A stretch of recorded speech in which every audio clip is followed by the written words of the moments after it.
order. Today is Tuesday, June the 23rd, 2026. It's 9 a.m. and we're in the central jury room of the Ralph H. Walton Jr. Justice Center at 1200 West Pearl Street in Bradbury, Texas. We're very pleased to have with us again today Pastor Diane Raspberry of the Kingdom Life Church to give us the invocation. Pastor?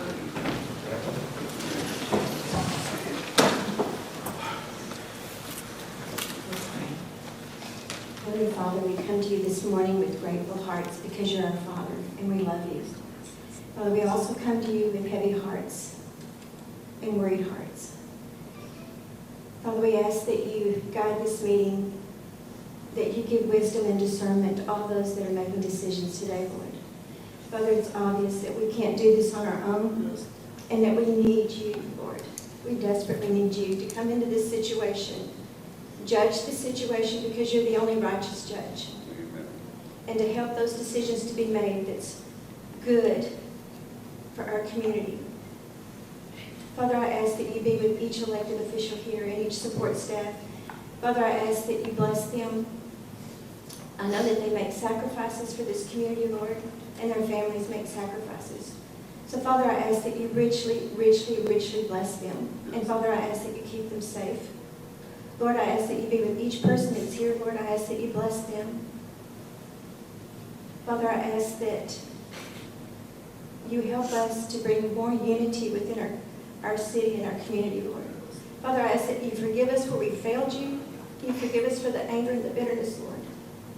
But Father, most of all, we ask that you save us, Lord, from our own decisions, from our own anger and our own bitterness.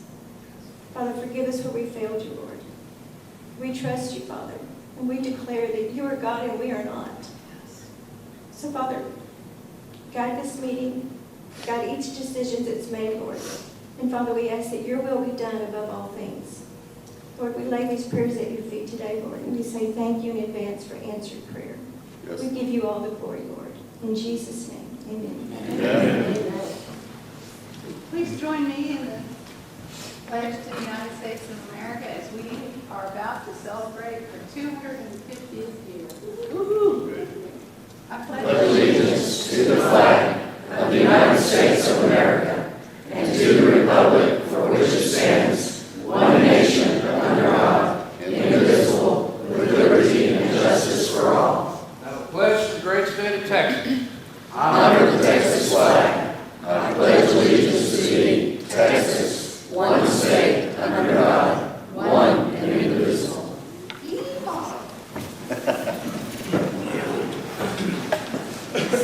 Okay, the next agenda item is special presentations.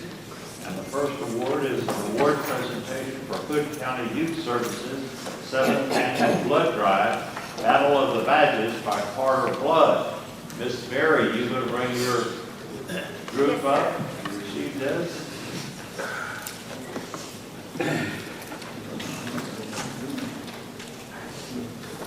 Wow. Did y'all won that?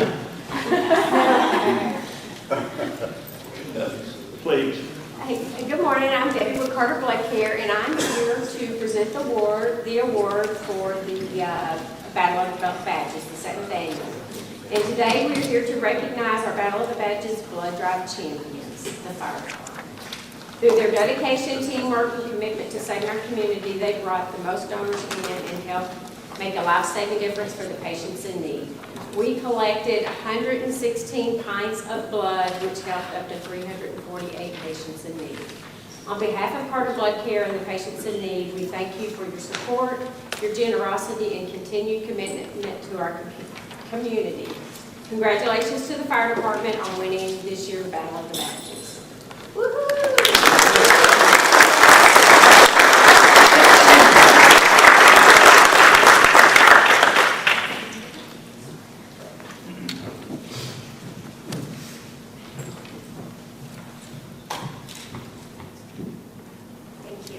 And one more quick thing, we have the Hood County Youth Services is just an amazing group, and every year we go together as Carter Blood Care and pick a team that has won the award. And again, it's Hood County Youth Services, and Shane Hamilton, who is the leader of the group, we give him this. Thank you.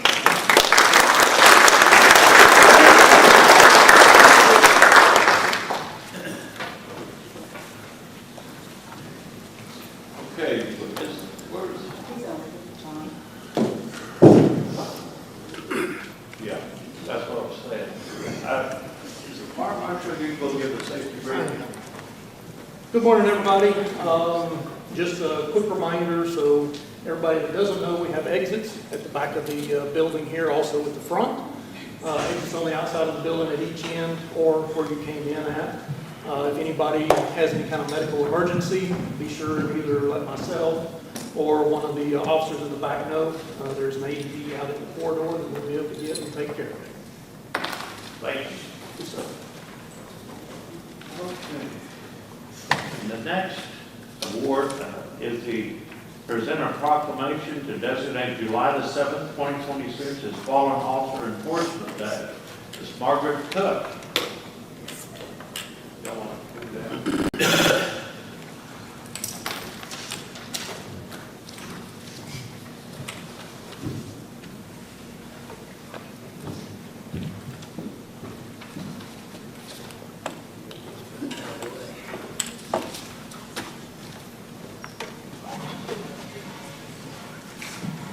Look, you brought your cheaters here with you today so you can do this. How you doing? This is Margaret Cook of Memorial Lane.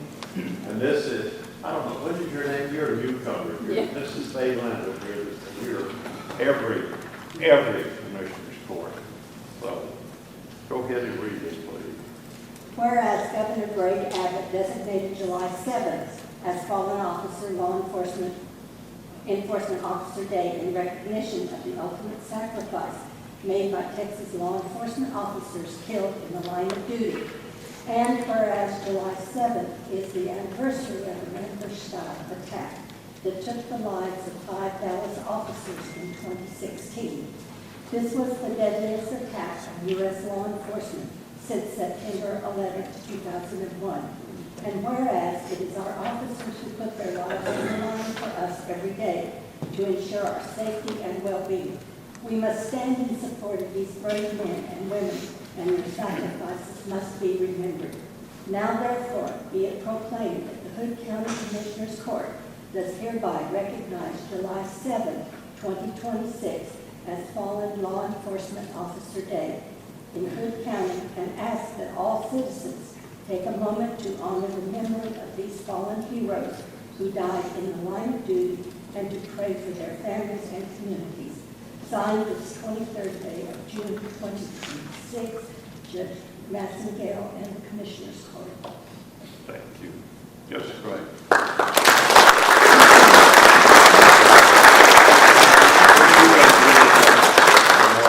We'll be at Memorial Lane on July 7th at 8 p.m. And we've had 8 Texas officers die since July 1 of 2025 through July 1 of 2026.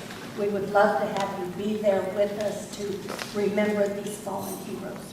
Thank you. Thank you. You do a great job.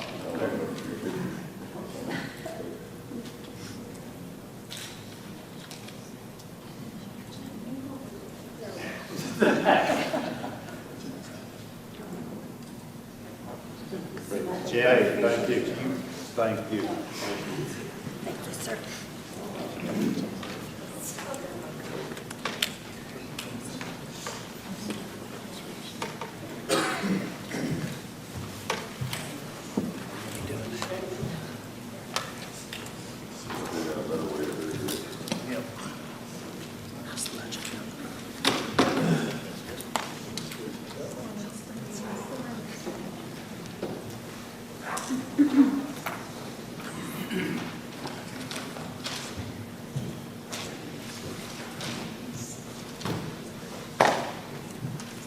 Okay, the next item is the Service Award.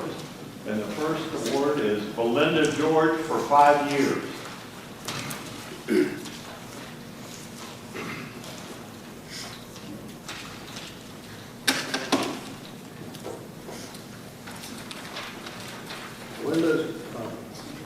one of the clerical people back in the jail, and she holds everything together with a couple others helping her, but she's a big part of that, so definitely appreciate you.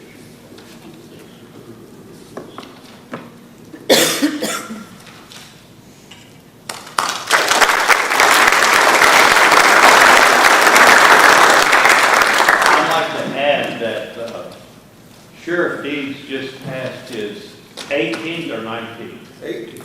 18th consecutive jail inspection report. That's very important to me for the first time. I'm about to find that I've 8 of them now, so that the sheriff and I have to clear, they come unannounced and make an inspection of the jail, and my heart is pounding every time because we don't have the best jail facilities. But somehow or another, the sheriff and people like Melinda George and Eric and everybody has pulled it off, and we have 18 consecutive awards. I mean, satisfactory in all regards. So good job, Sheriff Deeds. All right, the next award is Stacy Jewett for 5 years. We will recognize her in July. Okay. Next is Letitia Milton.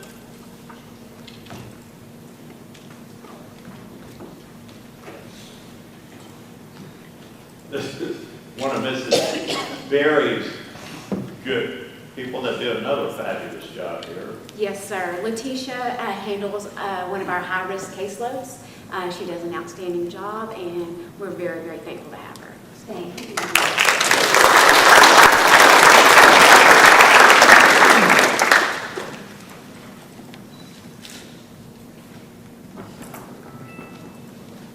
Thank you. You bet.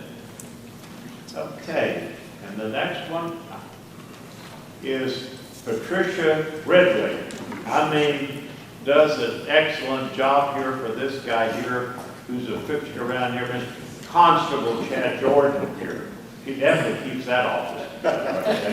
I tell you, she keeps us all in line, and we can do what we do without Patricia, and we're thankful to have her when she came to the county, and we couldn't ask for anybody better.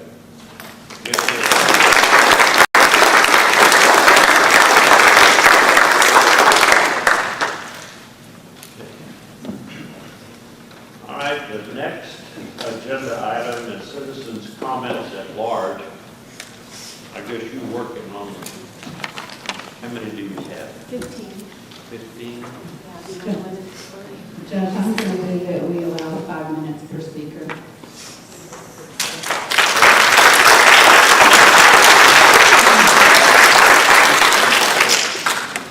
Maybe 15.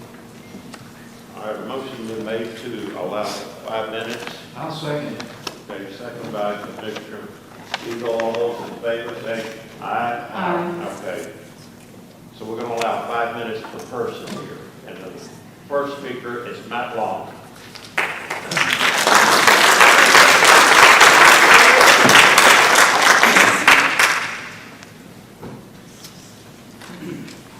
I see today as this court's last chance to start doing the right thing. Thanks.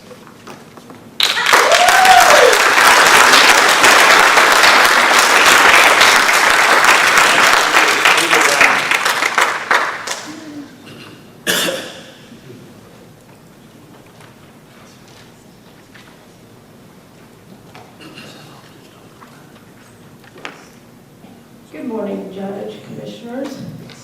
Just want to let you guys know that I support you. The position you're sitting in is not an easy place. I've been coming to these meetings for the last 4 or 5 years pretty regularly. I have done my share of speaking up and speaking out. I've also listened, asked questions, and learned. I've sat in most of your offices and had real conversations about my concerns. I have agreed and disagreed with every single one of you at one time or another.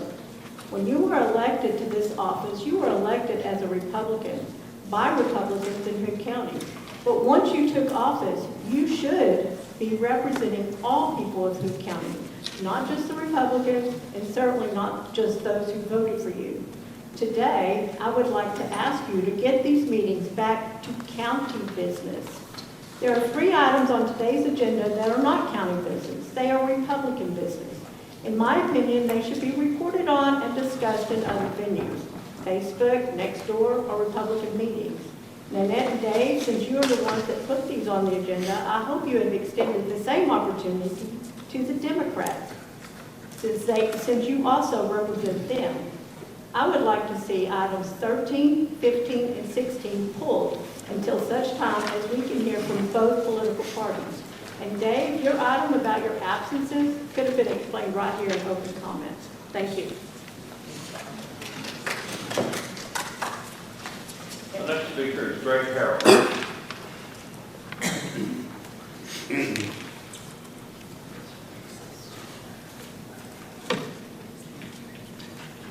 Judge, Commissioners, thank you for allowing me the opportunity to speak to you once again.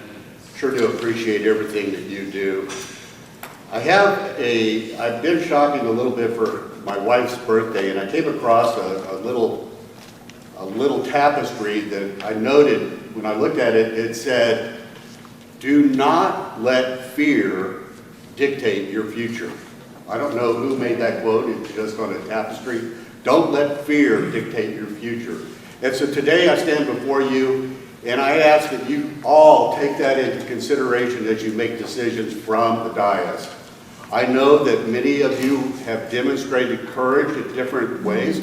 As a matter of fact, just the act that you are willing to run for elected office is a courageous thing.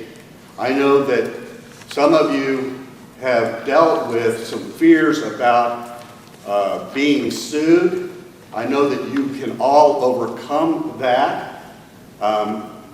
Commissioner Andrews, you're a volunteer firefighter. Certainly that dictates that you have courage. Commissioner Wilson, you defended your church family when a bad actor threatened it. I know that you have courage. Judge Massengill, you're a member of the Sons of the Republic. I know that your ancestors certainly had courage as they stood, and maybe your direct ancestors actually were there during the signing of the Texas Declaration of Independence on March 2nd at Washington on the Brazos. That took courage to display, to take up that issue in that manner and to decide to separate the state of Texas from the Republic of Mexico. So today I am asking you all, as you make the decisions that are before you, to display the courage that I know that each one of you have. Do not act through fear, but instead be courageous. Keep in mind that the people that are bringing some of these issues before the court depend on you acting through fear. As a matter of fact, that's one of the reasons that they threaten lawsuits. I've got to tell you, with the projects of the scale and scope that you are considering for location in Hood County, none of those will be delivered without a number of lawsuits. So my ask of you today is to go ahead and proceed like Local Government Code 231, Subchapter K, is the law of the land. I ask you to operate in that way. Let's move forward. Let's allow that law, which is on the books, which is passed, let's allow that law to be vetted. Let's allow it to be tested. Let's allow it to be explored by the judiciary of the state of Texas. Let's operate in a manner that will be courageous and not fearful of lawsuits. You know, as I speak around the state in regards to these issues, there are so many counties that are wishing that they had access to a local government code the way that we have access. As a matter of fact, I would say to you that there are a lot of eyes in rural counties across the state of Texas. I personally have spoken to a lot of these folks, and they are asking that you guys take up Local Government Code 231, Subchapter K, so that it could be proven, so that it could serve as the framework for legislation that may be taken up in the 90th legislative session. A lot of people are depending on you, not just folks here in Hood County, but folks across all of rural Texas are asking for you to be brave and courageous. Their eyes are on you. They're trying to get some relief. I ask that you would operate today and make decisions today as if Local Government Code 231, Subchapter K, is indeed the law of the land. It is in place. One other thing that I would say is that you have had two people, well, actually one person, stand at this dais, our incoming state senator, David Cook, and tell you that he believes, he's an attorney, he believes that Local Government Code 231, Subchapter K applies in every situation here. And following the what I consider the out-of-bounds contact by a state senator out of the Houston area, we received a letter from our state representative, Shelby Slauson, confirming that Local Government Code 231, Subchapter K should apply. She wrote to you to tell you that that's the case. So I would say, let's proceed on that basis. Be brave today, be courageous, and let's get this thing tested, please. Thank you.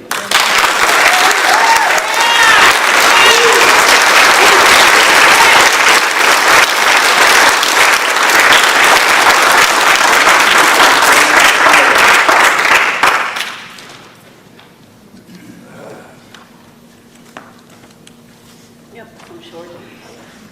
Good morning. No packets, no paper, no boards, just me this time. Kevin, you have been a firefighter, and you bring that firefighting expertise into this commissioner's court every time somebody speaks about budgets or speaks about anything else. Is that right? Sure. Jack, you've been law enforcement. Judge Massengill, you've been law enforcement. You bring that expertise into this courtroom, don't you? Dave, you bring your attorney knowledge into this courtroom. Everybody's bringing the expertise into this courtroom. But what you're forgetting is that is expertise. Thousands of dollars of expertise that have stood here, spoken to you. You said, Judge, that you've heard it all, but you haven't listened. You have had policy writers from Texas Farm Bureau speak to you, attorneys that you didn't have to pay for give you legal advice. You have had MIT engineers speak to you. People pay thousands of dollars for that kind of expertise. Builders, construction workers. You have had one expert after another speak to you on this podium, but you didn't listen. You listened to one attorney only, and that's Matt Mills. And Matt Mills is trying to play judge. He's trying to interpret the law. That is not his job. That is a judge's job. And right now, he's pulling that power back from Judge Bufkin. Because these two cases that are currently in Judge Bufkin's court, where an actual judge can judge those two cases and can make a decision on those two cases, you guys want to pull those back and say, well, maybe we're going to give them a settlement. Maybe we're going to settle with them, and then we're just going to, push it aside a little bit and approve them anyway. But these cases are in court, in a federal court, for a reason. And that's because they failed to do something, too. They took you guys to court, but in those court documents, if you have actually read these court documents, it explicitly states their failure. They have failed to document what they promised to document. They have failed to submit what they promised to submit, and they tried to push the blame on you. You have given the power to ask for these documents. It is stated on your website. It is stated in the submission papers what they have to submit. And they waited it out thinking that they need a special invitation from you guys to submit those documents. And now you guys want to push them along because, hey, we approved all the others, why don't we approve them? The fact is that it is your responsibility, our health, our safety, our environment, And now you need to decide, is what you're doing the best of health for the people of Hood County? The best for the safety of the people of Hood County? The best for the environment of the people of Hood County? Is it? Be honest with yourselves. That's the power that you were given. Are you using it? Or are you folding it? That's the question. And if you have an attorney that does not give you the advice to fight, then you need a new attorney.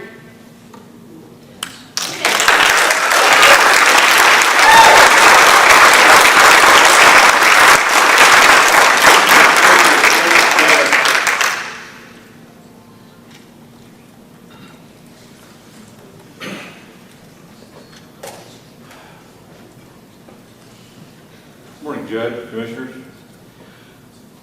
When we talk about abatements, typically that is used to entice somebody to come to your city, to your county, and things like that. We have developments that are trying to come into this county. I don't know if they have submitted a request for abatement at this point, but it's my contention that the proper use of an abatement is if this county had a dire need for a specific entity to come in here, a business of some type, that would provide this county with some good resources. We need jobs or other things that this county would benefit greatly from, then maybe it's a time for a tax abatement, a little bit. However, about 2 months ago, or maybe 3, I had a conversation with Commissioner Andrews, and he alluded to the fact that with some of these developments that are trying to come into the county, that may be the only way that we can control them. We have development regulations that are in line with Chapter 231 of the Local Government Code. They have to abide by those regulations. We don't need to give them a tax abatement to get them to do the right thing. If we wanted them to put in extra scrubbers on their emissions systems for their power generation plants, and we did give them an abatement to do some of these things like that, who is going to check that? Who's going to inspect that they are doing what they say they're going to do for the abatement? That's going to be a self-reporting from them. Are they telling us the truth? Or we're going to have to go out and hire somebody to do something like that, to follow these inspections through, to make sure that they are complying with what the agreement was. There's all kinds of developments that will want to come in here at some point or another. It may be a large housing development. It may be a manufacturing plant. It may be a data center. It may be an automobile company. But we shouldn't blatantly just go, okay, we're going to give you a tax abatement of X percent for X amount of time. Haskell County, Texas has got themselves in a pickle. They've got 3 large-scale industrial projects that have went into their county, and they gave them a 10-year, 100% tax abatement. What benefit would that be for Haskell County? I don't want to see us get into something like that by giving away tax money to entities that we've never done business with. We don't know how they act, and we don't know how they're going to conduct their business.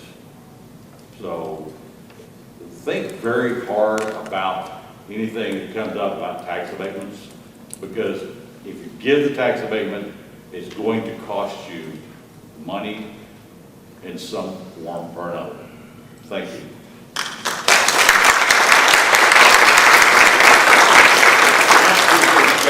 Ball.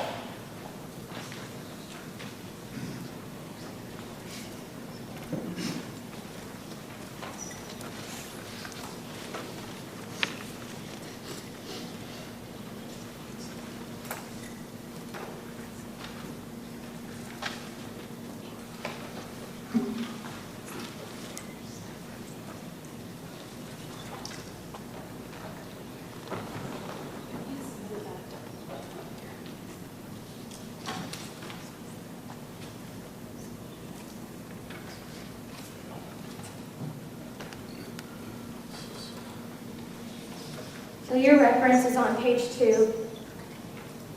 You should know that the citizens here are going to fight Pacifico at every level, so you should be aware of that now. We will not stop. We're not going to back down. Pacifico has cost the residents both money and time away from our families and our lives. It's imperative that you let the court rule on the county plea of dismissal for the Pacifico suit. If this suit isn't dismissed, then it needs to play out in court. We desperately need a judicial ruling to set a permanent legal boundary that protects our community's health, safety, welfare, and water resources. This suit will be the ultimate test for Subchapter K because, as you know, Matt Mills has asked the Attorney General for an opinion on whether Subchapter K provides implied powers. A moving lawsuit would hopefully force the district court to decide if Subchapter K covers basic watershed drainage or if it actually functions as a unique statute that grants Hood County zoning-like authority to help regulate development and heavy utilities to aid in protecting our waterways. We say no water, no settlement, no deal. When you go into executive session today, it better be to fight for all of us. Thank you.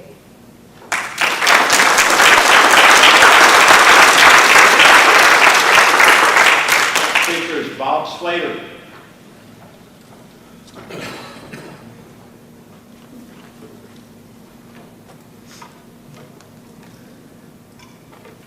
Hi there. 1968. Remember that year? A tornado struck the historic courthouse, if you recall, if you were around. Mangled the clock tower.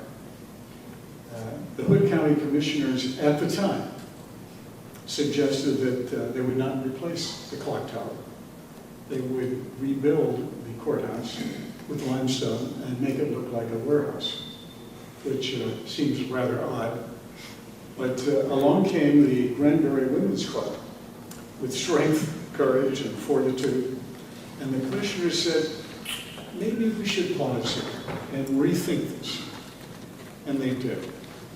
And as a result, what you have today is a beautiful courthouse, which is the center of economic strength to this community. They did the right thing. And in a way, we're all asking that you do that. And that brings me to Apache Hills, my favorite subject. It requires the same mindset. Rainbow Promise Preschool, which has a capability of holding about 135 preschoolers, and is 200 feet from a BEST facility, has the potential for a thermal flow or explosive fire. It still does. And it's catastrophic if it happens. Obviously, none of us want to see that happen, but the potential is there. Batteries are space-age stuff. When are we going to get that squared away in our own minds? We have 7 volunteer fire departments. We have massive highway planning going on by TDOT. Could that possibly interfere in some way? We have choke points, highway choke points on 144, 377, Fall Creek. Pecan Plantation in and of itself is a mess. The access creates its own separate issues. But you're setting the stage for catastrophe. And I don't think that's what you want. No one wants it. The state shouldn't want it. National government shouldn't want it. But there should be no approval, in my mind, for a certificate of occupancy by our fire marshal for the facility next to Rainbow Promise Preschool facility. I have a slide up here which kind of covers some of my thoughts, and I'll just go through it briefly. And this is as a result of checking with my local data center in AI. A utility scale BESS with roughly within roughly 2/10 of a mile of a licensed child care center serving infants and young children requires a public written hazard mitigation analysis, evacuation plan, fire water retardant plan. And by the way, I don't think we've still discovered what retardant is to be used. Plume and toxic gas analysis, a volunteer fire department response plan, which I realize Jeff has been working on, and proof that the Hood County Fire Marshal can safely manage a thermal runaway event before any certificate of occupancy or local approval is allowed. I hope you'll think carefully about it. It's necessary, it's honest, it's in the interest of high integrity, which I think this court wants to pursue. All the best. Thank you.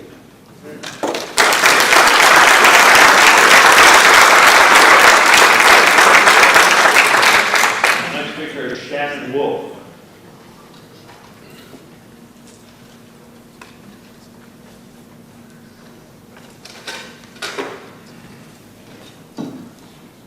I'm Shannon Wolf, precinct chair for 211, and thank you so much for allowing me to speak today.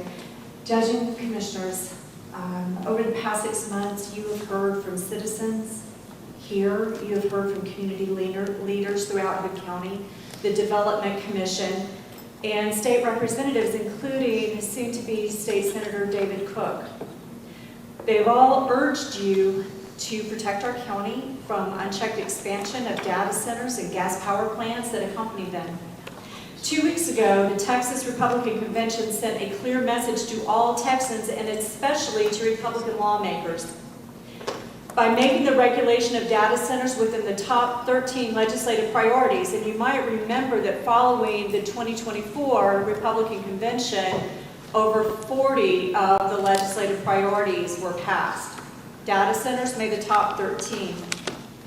In fact, Governor Greg Abbott, Lieutenant Governor Dan Patrick, and numerous state legislatures acknowledged growing concerns regarding data centers and their impact on Texas communities.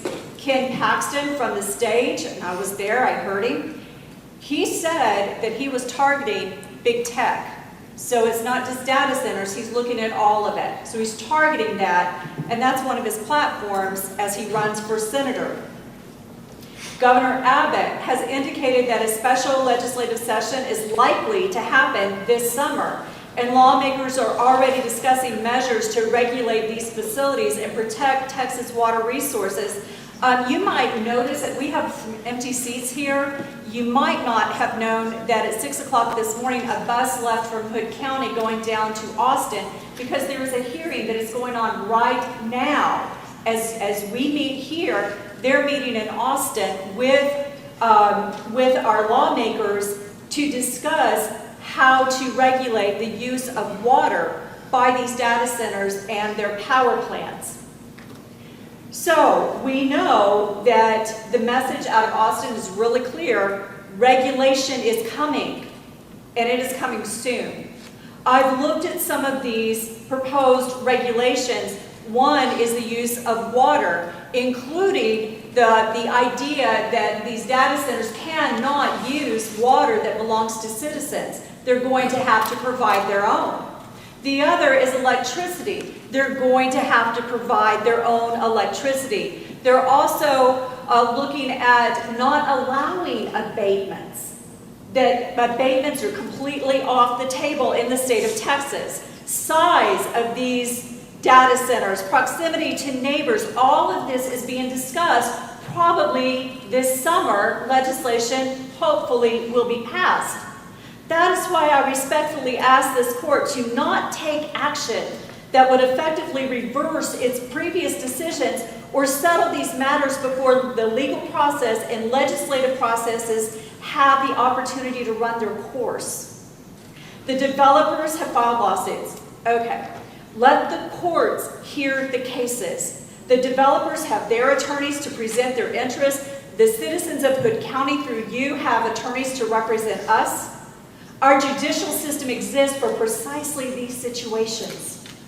State lawmakers are actively considering regulation that will fundamentally change how data centers and their associated power infrastructures are reviewed and approved in Texas, including TCEQ permitting process. The changes to TCEQ have already been written and I have read them. By the end of this summer, we may have an entirely different regulatory landscape than we do today. Why on earth would Hood County voluntarily surrender its position today when the courts have not ruled and legislature have not yet acted? The responsible course is to allow the legal system to work and allow legislature to complete the work it has already begun. Once those processes have been concluded, this court will be in a far better position to evaluate its options. The citizens of Hood County have repeatedly asked for due diligence, transparency, caution. Today's circumstances provide every reason to exercise all three. I urge you to stand by your previous decisions, allow the lawsuits to proceed through the courts, and wait to see what actions the state of Texas takes before making decisions that could have permanent consequences for our county. I have a petition. I know you're shocked. I have a petition with almost 700 signatures that were collected over just the past couple of weeks, asking you to protect us. And in that thought, protect us from settling. Please don't settle. And I'll leave this with Christine. Thank you.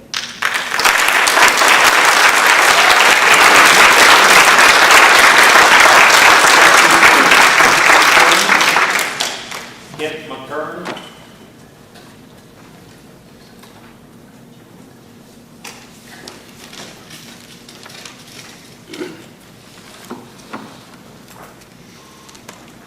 Here you go, sir.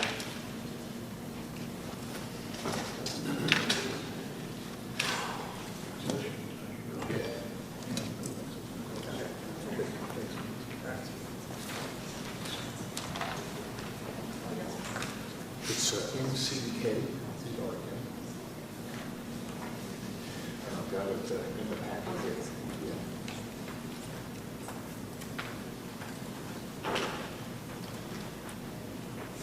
Yes, my name is Kent McKern. I'm a citizen here in Hood County and appreciate the opportunity to speak and your time to listen to what I have to say. I'd like to profess to being a nerd.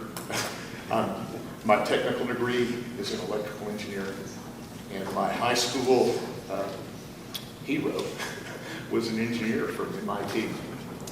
And currently he is 8 years older than I am, which, as you can see, that's probably pretty old. So now he is 77 years old, and he is the director of research and technology for Google, which is quite an accomplishment. But anyway, I'm not as smart as he is, not even close. But anyway, I thought about the data center thing. I do have some understanding of AI, of data centers, etc., and engineering as well. So anyway, what I've got is a pragmatic alternative to a data center moratorium in Hood County. And, you know, I want to, before proceeding, I just want to thank our commissioners, our judge, everyone for their dedication and their hard work, because it is hard. It really is. And I honor what you do. This is a great county, great government. And I appreciate the citizens, your passionate feelings about this, and the right to peaceful enjoyment of your lives. And I think largely that's what this is about.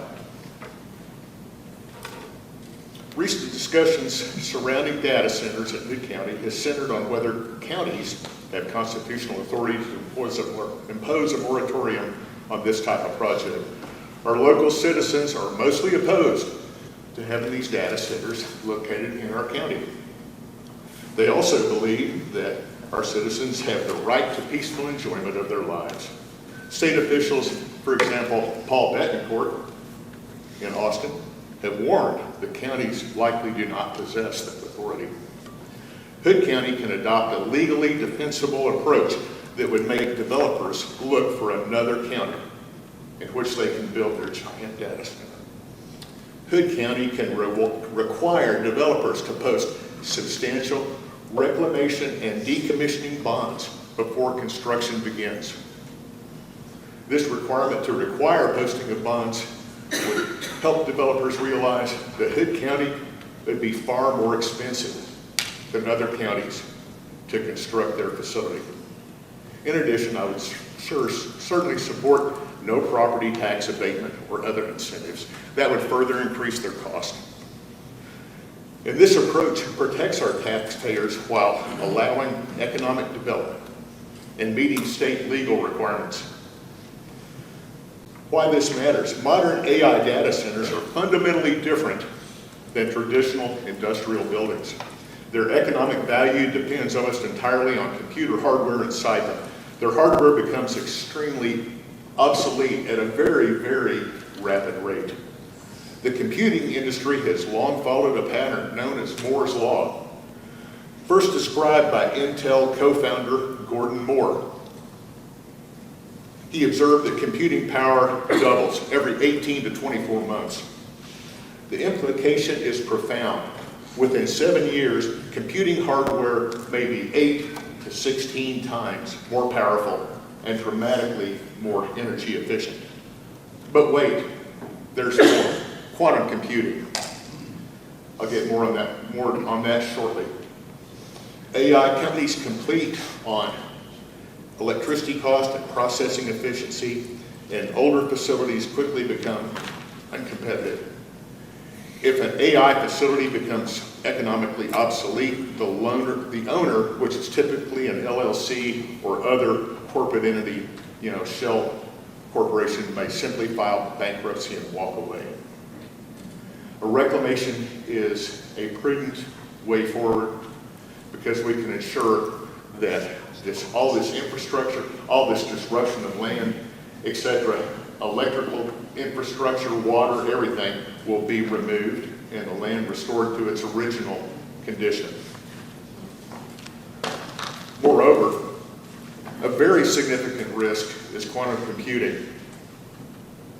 And the government, U.S. government, has just issued $2 billion, which is 2,000 stacks of $1 million, to support commercially viable quantum computing. When quantum computing becomes available, and it will, the government's committed to it, our technical companies, from Google to IBM to Rigetti Computing, D-Wave, etc., they're all working on this, and the government just announced $2 billion worth of grants to them. Not a loan, but a grant. There's more money to make this viable. And with quantum computers, they no longer work on ones and zeros. Each bit operates many states all at the same time, which is hard to grasp. The best way for somebody to visualize this is if you look at compounding, which is an exponential growth, like a financial function. That's an exponential growth. That's what we've got right now under Moore's Law. With quantum computing, it's totally different. It's more like factorials.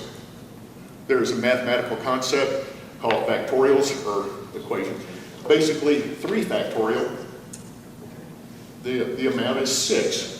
If you go to 13 factorial, it is 6,227,000,000 and beyond.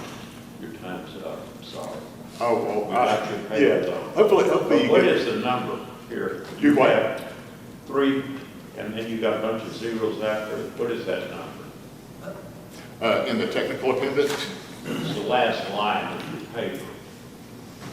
Let me take a look. Yes, sir. It's a trick question. I mean, I've never seen a number that large before. Oh, yeah. What is that? Computations per second. No. What is it? Quadrillion? What is that number? Ooh, now that's a good, very good question. When you get into numbers that big, Judge, you kind of have to use scientific notation. That's right. Yeah.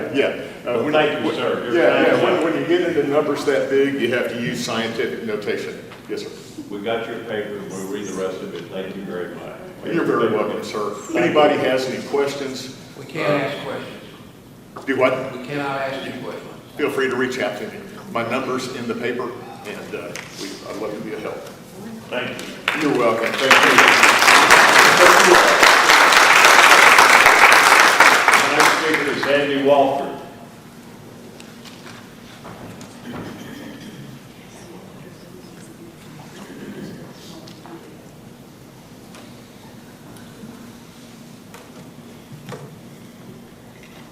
Good morning, Judge, Commissioners. First, I want to just add my voice to previous speakers to recommend that this court decides to take Subchapter K to trial to understand its applicability and scope. And second, I have a question, and it's about process.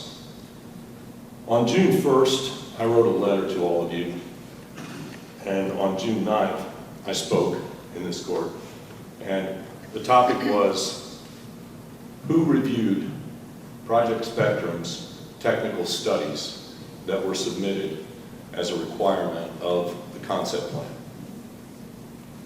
Second, on June the 3rd, I sent a letter to all of you with attachments that documented a technical report that reviewed the NFPA 855 compliance of the Apache Hill BESS facility.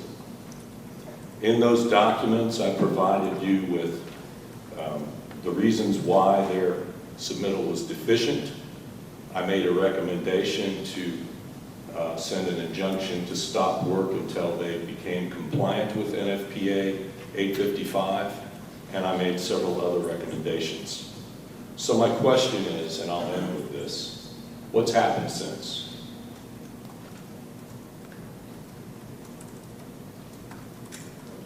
We can't answer. At this stage, we can't. How can that answer be provided to me? I can send it on the record request.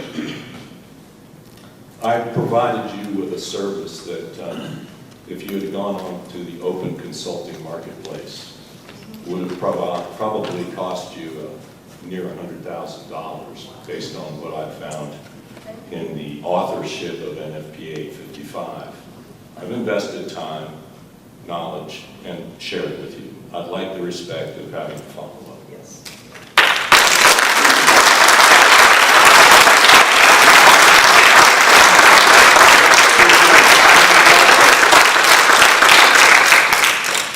Donna Keller.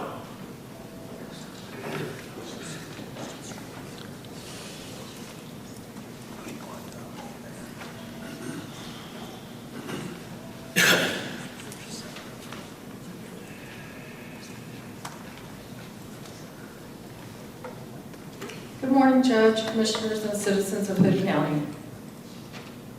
Fear not. We can be one, the Commissioners Court with the citizens. We have Chapter 231, Subchapter K. It does need to go through the judicial process. It may have to go to the appeals court. We need an answer on that.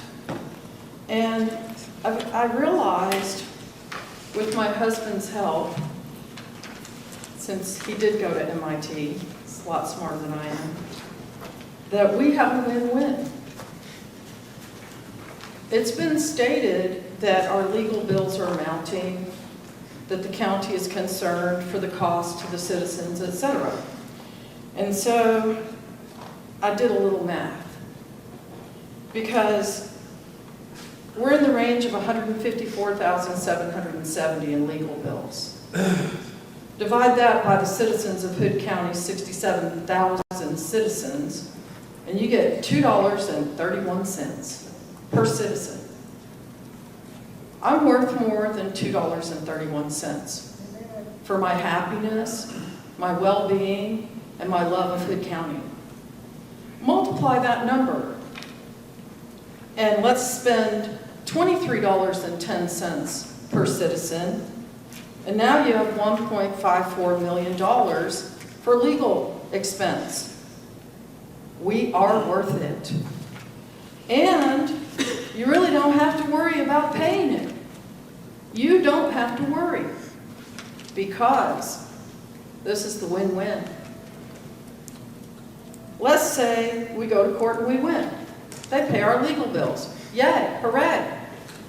Let's say, for some disastrous reason, perish the thought that we might have to pay. Well, fine, we get to charge them taxes. So let's talk about our local sales tax. 0.5% on $1 billion is $5 million.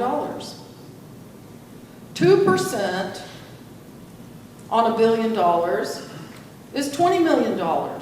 Right now, our tax rate is 5%. 140 counties in Texas have 5% as a tax rate. The maximum allowable is 2%.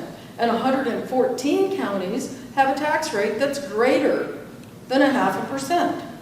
So I would respectfully submit to you that we can all operate as one. The Commissioner's Court with the citizens of Hood County, standing up for the watershed to protect the surface water here in Texas. The Water Board is hearing testimony today. A lot of it's going to focus probably on the aquifers, because the aquifers are a really important part of Texas's water. However, surface water is important. These rains, these past few weeks, have saved the water supply for Corpus Christi. Every day, they're like, oh, we got 1 inch in the watershed. Now, the reservoir has risen from a low of 8% to 28% last I heard.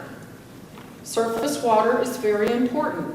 231, subchapter K, deals with the watershed, which is the quality and quantity of our surface water. So when I submitted my comments to the Water Board, I made note of the fact that a lot of our 10,000 acres of concept plans have these giant retention ponds where that water is no longer filtered through the tributaries and it's actually captured, not to replenish our beautiful lake and not to be available for the downstream users, which are industrial, which are drinking water. Everybody knows when the lake went dry in 2013, it's because Dow Chemical got our water down at the coast. So surface water is critically important. 231K addresses the need to protect the watershed. And that's what our state law, 231K, tells Hood County to do.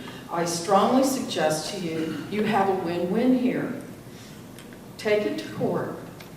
We stand with you, and you are us. We're all one. We are all one. And I thank you for the opportunity to speak. I thank you that we're in Hood County, and because of you, because of this time at the podium, the state has heard us. Thank you.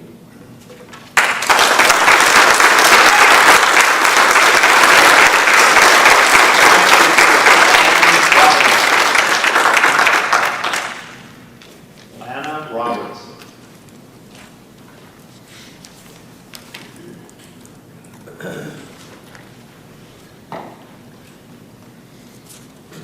Good morning, Commissioners and Judge.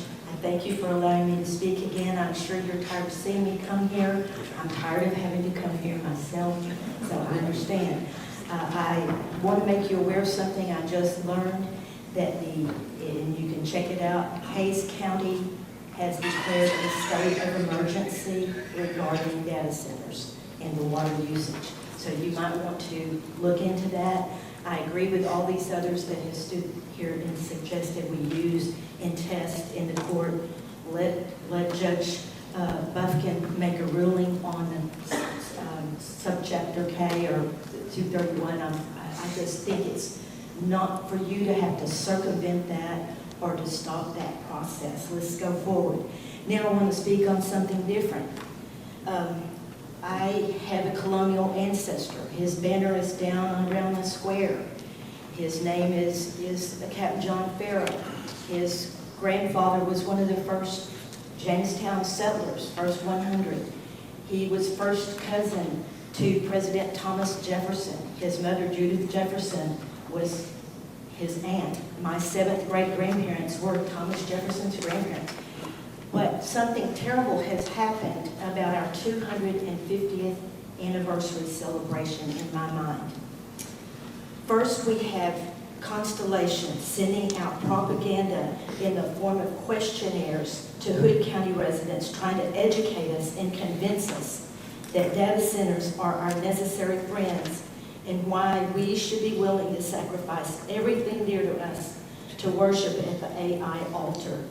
Then adding insult to injury, Mara and Vistra hijacked our 250th 4th of July celebration and parade and expect us to commend them for it. This tells you everything you need to know about these weasels and the Granbury Chamber of Commerce for accepting their blood money. What a poke in the eye of Hood County residents. These rascals aren't satisfied with just wrecking our lives and futures. They want to rub our nose in it, and I resent that. So please join me in boycotting this event. Both Mara and Vista Corporation are major sponsors. This is on the Hood County Chamber of Commerce page. They're sponsors for the 52nd Annual Granbury Hometown 4th of July celebration, which features the highly anticipated Hometown Parade. Event and sponsor detail dates, and it goes forth with that. The theme is Red, White, and Celebrate America's 250th Anniversary. Mara serving as a Stars and Stripes sponsor in the parade, a $10,000 tier. Supporting events and activities across Hood County, Vistra Corporation is serving as a Freedom sponsor, a $5,000 tier. Supporting the weekend's festivities and reliable energy initiatives in the region. We are being sued by Mara on the one hand, and all they can think about is trying to improve their public image by tossing out $10,000 in pocket change in order to be recognized as a parade sponsor. What nerve! These folks are shameless. Please join me in boycotting this event.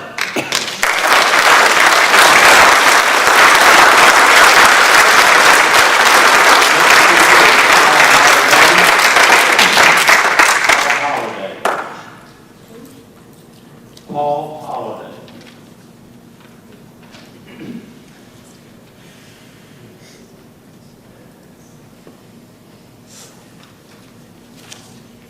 Good morning, Judge and Commissioners. I'm Paul Holiday. I live in Pecan Plantation. We're at a crossroads, and choosing the wrong path seems to be the way we're going, and it will forever impact the change and change it. I believe it'll ruin Hood County.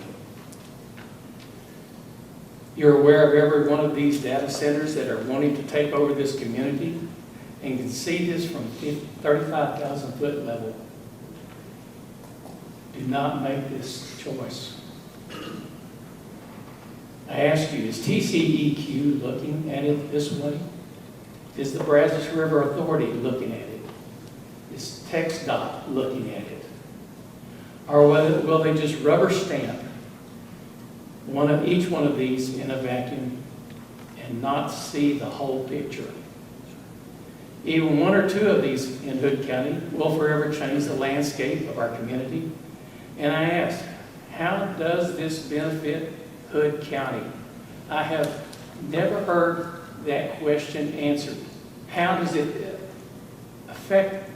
benefit this county? It doesn't. We have subchapter K, as has been stated. Let it play out in the courts.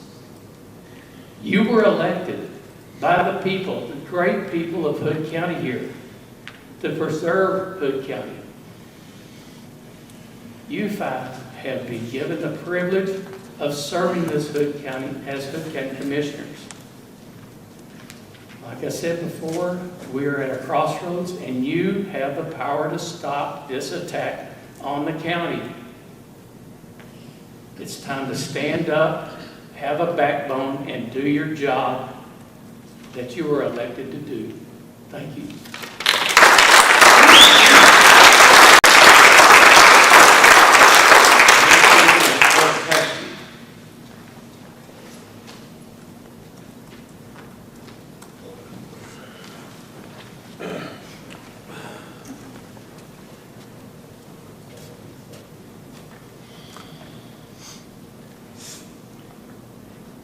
morning, Judge, Commissioners.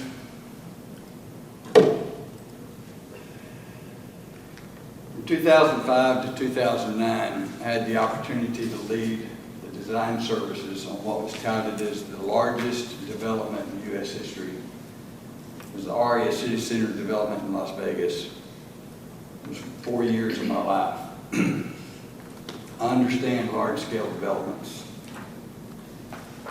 What you have with these projects that are before you are trillion-dollar projects in some cases. They're significantly bigger than what I've dealt with. But 2 weeks ago, you guys approved a concept plan for a trillion-dollar project on one page. It wasn't even submitted to scale. There would have been hundreds of sheets of drawings if you would have held to your regulations. You didn't hold to your regulations.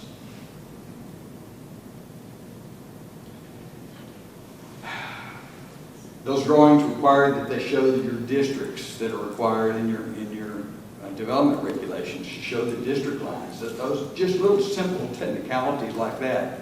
You did not require them to do that. And this is why the citizens here are concerned about what's going on.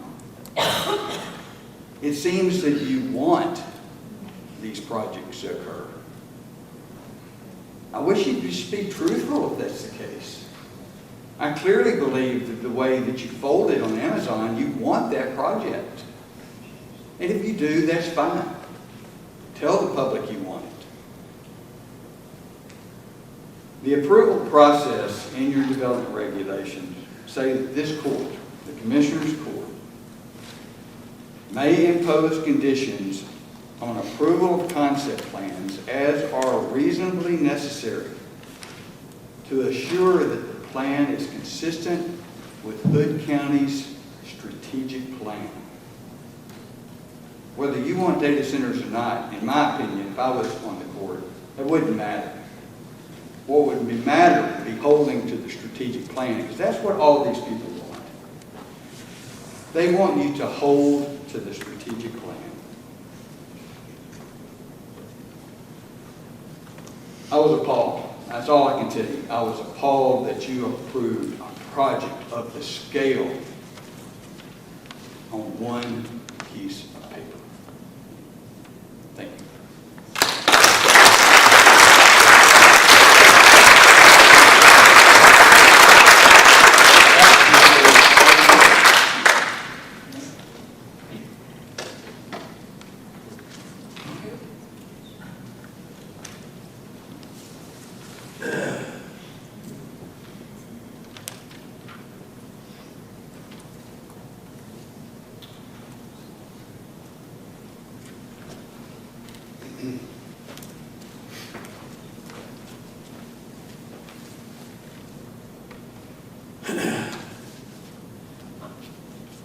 You miss me?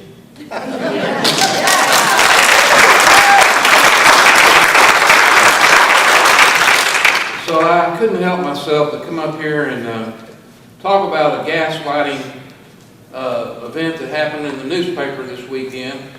It's entitled, it's from my front porch by the publisher, entitled, "Consider This, Looking into Comments Made During Public Meeting." Should be entitled, "From the Barstool." And I want to talk about gaslighting versus the rule of law. Gaslighting, from Webster's dictionary, says the act or practice of grossly misleading someone, especially for one's own advantage. Now I'm going to talk about the law. This is from Frederick Bastiat. There are three. Each of us has a natural right from God to defend his person, his liberty, and his property. These are the three basic requirements of life, and the preservation of any one of them is completely dependent on the preservation of the other two. So, for what are our faculties but the extension of our individuality? And what is property but an extension of our faculties? If every person has the right to defend, even by force, his person, his liberty, and his property, then it follows that a group of men have the right to organize and support a common force to protect these rights constantly. So we have in this article, this editorial, we have some bait and switch in here. It starts out talking about a moratorium and lawsuits filed, multiple lawsuits. There's 2, and not a one of them have to do with a moratorium. Not a one of them. We have passed no moratorium here. We've tried, we've talked about it, but there's no moratorium passed. However, there is an issue, one issue, that both these lawsuits have in common, and that is, does Local Government Code 232 apply to the situation? One issue. It either applies or it doesn't. Now, I don't like us having to run to the courthouse. You know, we made a bad habit over the 2 centuries we've been in, 2+ centuries, of deferring to the courts more and more and more. Originally, the courts were considered the lesser of all 3, the other 2, the lesser of the 3 branches. And we've given them more and more significance and more power, but we're stuck with it right now. Talks about multiple lawsuits, we got 2, just like I said. But it talks about us unilaterally disregarding the rule of law here. I don't see how we're doing that. We disagree on the law. We've got a set of attorneys that says 232 applies, and we got a set of competent attorneys that say 232 doesn't apply. So let's find out. I'm sorry we got to go down to the courthouse to do that, but we are not unilaterally disregarding the law. This article, this gaslighting, total gaslight from the publisher of this newspaper is way off point, is not true to the rule of law, and it's totally misconstrued what we're doing here. And it's interesting to me that a lawyer owns this newspaper and probably has not read any of the pleadings in the 2 cases we have filed against us. Finally, I was elected by Republicans. I ran as a Republican. Yes, I represent everybody in this county once I'm elected, but I represent this county from a Republican standpoint, and if you don't like it, then vote me out next time. But at this point in time, I'm a proud Republican, and the only type of argument I hear that we represent everybody is coming from a Democrat. Thank you.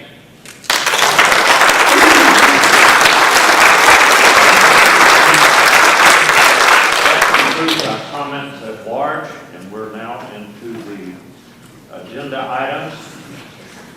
And the first agenda item is consider and take appropriate action to authorize the county judge to sign an amendment standard term SAS agreement with SOE Software Corporation, DBA SCYTL. And we got, thank you for all those acronyms there, Ms. Stephanie Cooper here. You gonna bring up your other counterpart here too? Come on I up. don't know, does he want to come up? Come on.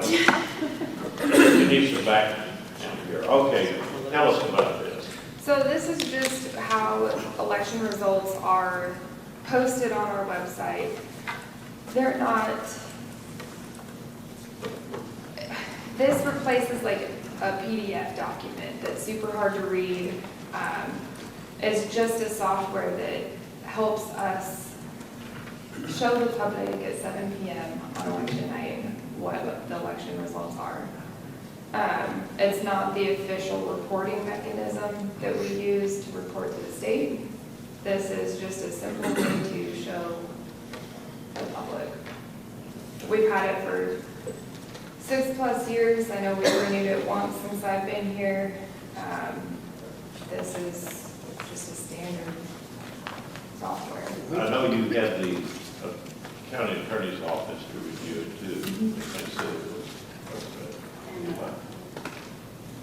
The IT, I know Steve hadn't reviewed it, our IT director hadn't reviewed it until this morning, so. We have no issues from Just a reminder to the county that any contract that deals with IT software must be reviewed by the IT director before it comes to court. So they have nothing to do with this software, they don't have any hands in it, so It's still, I program it, I do all of that on my end. all right, it's just a process that we have that we voted on. Okay. And it just needs, every software that comes out of our budget, the county budget needs to go through the IT director before it comes to court, just as a reminder. He got that. He reviewed it this morning.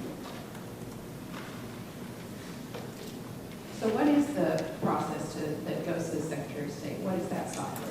So it's a team, our voter registration system. We have to get reports from our hard equipment, that is the actual voting equipment, completely separate from CITL or team. Then we have to sit there and hand type all of our election results on election night. And then we have to wait for the Secretary of State's office to call us to verify that what we've hand typed is correct. And that's what the official reporting mechanism to the state is. So this isn't what's reported to the Secretary of State? It's the same information, but it's not the software that we use. Well, yeah. But we have a printout from the hard equipment that we take from the hard equipment, which is non-networked, it can never see the day of a network, to the network computers that we upload a CSV file into this system to present to the public. And then we have to use that same report to upload hand-typed all of our results into the state system. So there's 3 different avenues on election night that we have to do. In super simple terms, this is a dry erase board that you write the results of the election on. It doesn't have anything to do with vote counting or anything else. This is just a way for people to be able to view that quickly and relatively easy. Yeah. And a user-friendly way for the public to use, instead of downloading a PDF, because lots of computers don't download PDFs. Everyone's waiting on it at 5 minutes after 7. Gosh darn it, if I don't have it up by 7:15. Yeah. Did Steve have any issues with anything? So he was, okay. Well, with that, I'll make a motion to approve the extension. Okay, motion been made by Commissioner Andrews to authorize the county judge to sign the amendment to the software corporation as stated. I hear a second. Second. Second by Commissioner Wilson. Any further discussion? All those in favor say aye. Aye. All those opposed say nay. Motion carries unanimously. Thank you. Thank you very much. Okay, the next item. Let me tell you what let's do on the deal. Are you here to talk about the ITS on the road project? Yes, sir. I want to take that, we're going to go and skip down to number 9 up here. And number 9 is receive status update from ITS on road bond project. Come on up here. And I'm not going to keep you up there. I want you out there working. Yes, sir. The roads. John Polster, ITS. I'm just going to introduce Barry. Barry's been doing all the yeoman work, getting our engineers on contract for all 9 of these projects. And if I was to tell you what I know, it wouldn't take long. So I'm going to let Barry talk. Okay. We got your hand up here. Yes, sir. So, when we started working here in Granbury and Hood County a couple of years ago on the 377, I was very excited. Would you just give us your name? Oh, sorry. Barry Hurd, ITS. And since I've been working on the bond project with all of the 9 projects that were approved, I became even more excited. I know, heard a lot of people talk this morning about, the need for some roads in certain areas, and I can tell you right now, if not another person moved to Hood County today, all these projects would still be needed. They're needed that bad in the whole county. So if you go to your second page, and down at the bottom, we are here. I guess the last time I was here was April 14th, and that's when the court approved the recommendations for the consultants. And since that time, we've been negotiating the contracts. I've had in my mind at that point, June 30th was my own internal deadline about how long I would think it would take to get all 9 of these done. Here we are at the last week of June, and we're right there on every one of them. I mean, and as it says on the next bullet, anticipate consultant contracts. I talked to Glenn a few times here recently and said, you know, we're going to have some that's going to start filtering through. So the next page, this just goes over the actual bond schedule. And I'll just go through the top. On April 26, preliminary 2027 taxable assessed value was provided by the Hood County Appraisal District. The initial plan was developed to draft the finance phase 1s of the bonds issuance. And if you go down through there, the closing of the bond sales ultimately is delivered September 9th. So the next page is the actual projects. And I'll go through these, I guess, one by one as we get to the next pages. I'll be brief on each one. On number 1, we met recently at the end of last month, and Commissioner Andrews asked us to go to the city of Toller on the intersection improvements there on 377. Knox and Meadow were replaced because TxDOT had already worked on those and had those constructed. So we replaced those with Rock Church Highway, FM 2870, intersection, and Billings Road. And we got a lot of good feedback from that meeting, and it was very productive. So actually, I'm going to, instead of looking at this page, if you could skip to the projects. The next one, please. That's the overall. That's the one we just talked about here. We've been, actually this morning, I was able to while people were talking, to keep working on my phone, and we're getting closer on all these. So this was another one that we're closing in on here. Same thing, the next page, I believe 567 extension. These first 4 projects, and it was on the table, these are the on-system projects. We're also working with TxDOT on these projects. And we're meeting with them. We had our initial scoping meeting on all the projects approximately 3 weeks ago, 3 to 4 weeks ago, to develop the scoping and what TxDOT expected, what the city expected, what the county expects, the whole 9 yards as far as getting the scoping document. And you know, the reason I had roughly 6 weeks in mind from the time that we started negotiations until now is these consultants, they got their subcontractor or sub-consultants, they go back to get all the pricing and their scoping worked out, put all that back together, get it back to us. We go through everything, and on these we're working with TxDOT at the same time. So these are essentially just as close as the ones that don't involve TxDOT in the last 4. So 167, the same thing. We met with the initial scoping meeting was held May 15. We've since, in the last week, went a little bit farther. As far as dealing with the scope and negotiations, and we've just about had those done on every one of these. So before we go on, I think it's important to point out that we kind of did a pivot on Falls Creek relief, where you are going to do a feasibility for the actual relief on a new alternative, but we got the firm focused initially on an interim job to add a 3rd lane to the existing 167, so we can get rid of a lot of the conflicting turning movement. So we think that was something that TxDOT asked us to look at. We think we can get it done with the scope we have and the dollars we have. So we told the people when we went out and met with those folks, we looked to see about fixing 167 first, and then see what that does. And then we're just looking at feasibility on the new alignment. And I wanted to say, when we talked about the ad valorem and all that, the issuance that we're proposing from your Hilltop folks, just so it's on the record, the impact to your INS is 0.00001 cent. So it's almost negligible.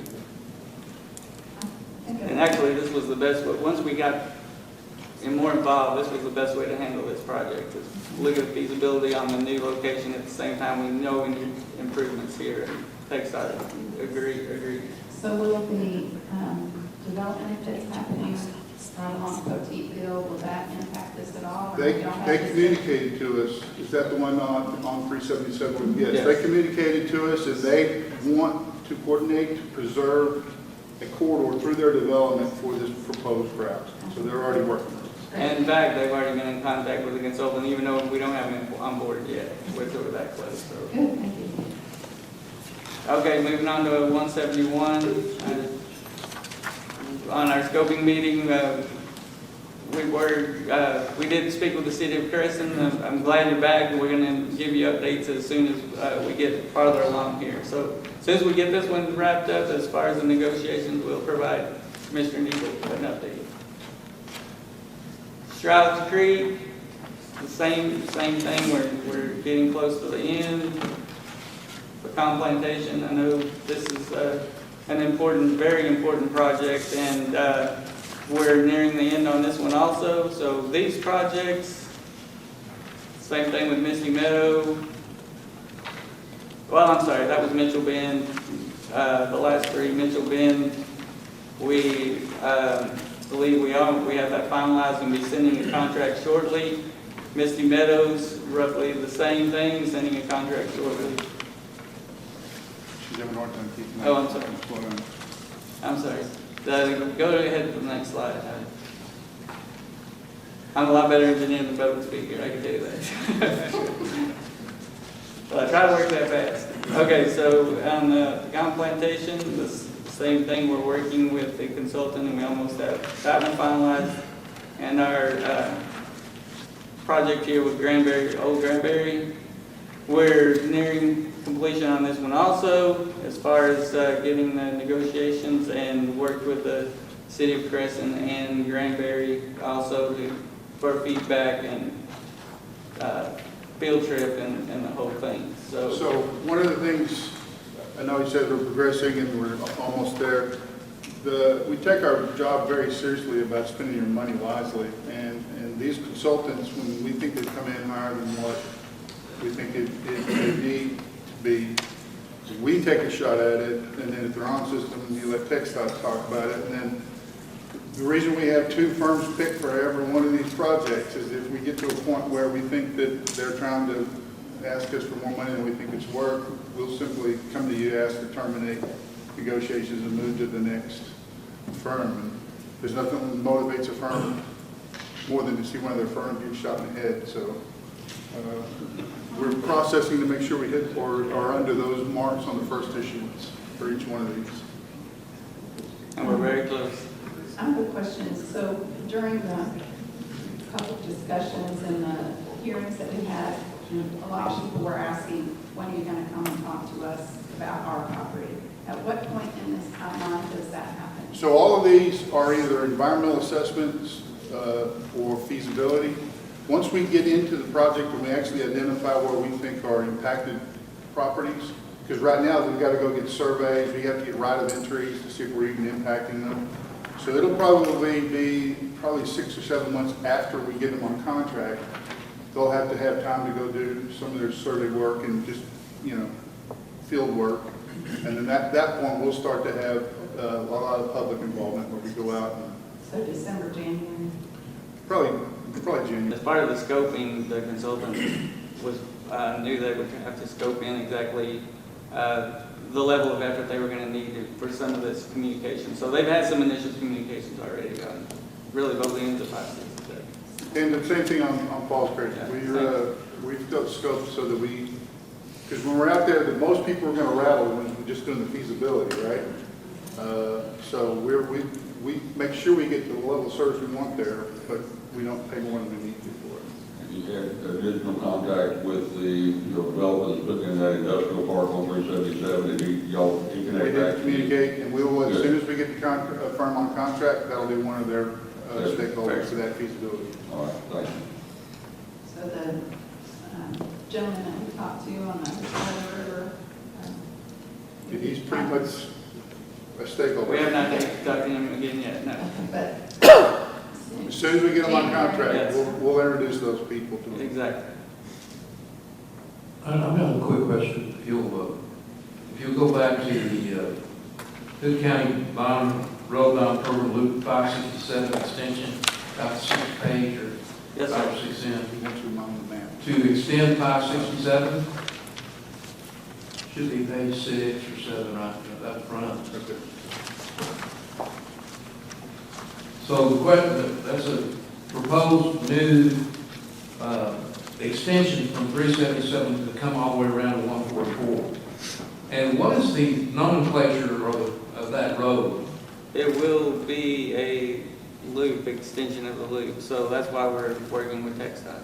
So you're working with TxDOT, and I want people to understand the county's contribution in this versus the monies that we will be able to get from the state of Texas. That's why the 125, this is one reason, the $125 million bond that we y'all voted for last November, this is how we're able to get all these projects, several projects in action. So I just wanted to get that pointed out. Because Correct. that's that's a small contribution for a nearly $70 million project. And Association of General Contractors, and I'll start sending this to you, every month they put out a list of projects that were not in that fiscal year that the state had been able to accelerate because something fell out or they had more money than they thought, things came in less. And there were 3 projects in North Texas, and 2 of them were in Denton County because they got their stuff ready. And so all we're doing is just doing the same thing here. We get them ready with that smaller amount, we get them cleared, and then we work with them on the right-of-way utilities, and then once that hits that point, it's ready to let, and they just wait for something to fall out.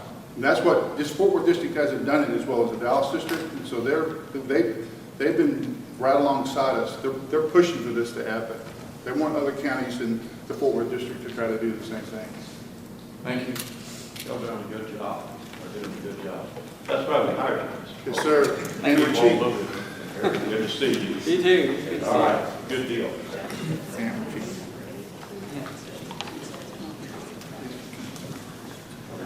Got the consultant. Okay, is everybody here on item number 8, we're going to do the same courtesy here, receive update on the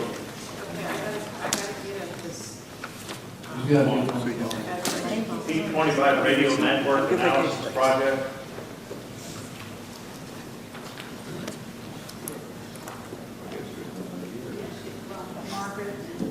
Margaret and myself, and then Greg from Federal. If he's not ready, you can skip to it, to come back to it. Well, if he's not ready, let's go ahead and convene into executive session, and we'll take item number 2 next. Convene into executive session pursuant to Government Code 551.07, consult with the attorney regarding pending or future litigation or settlement offers. That's what everybody's out there been talking about, including but not limited to the National CRE Holdings LLC and Pacific Coast Spunky. Reconvene into open session to take appropriate action if necessary.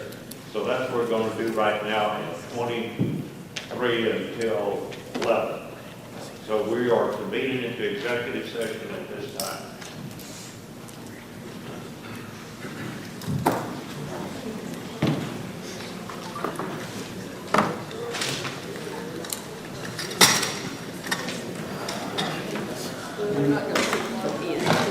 No.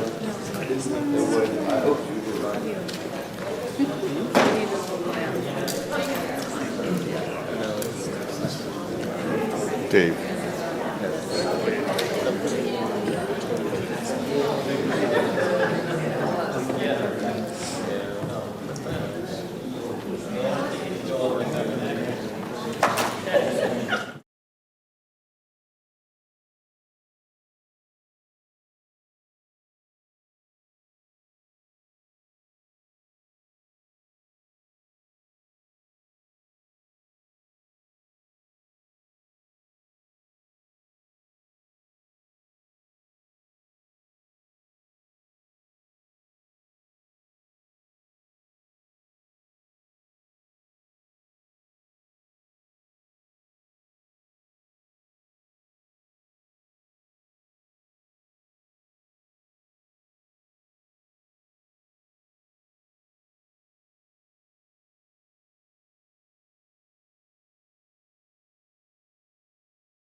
Need any action at all, we just move on.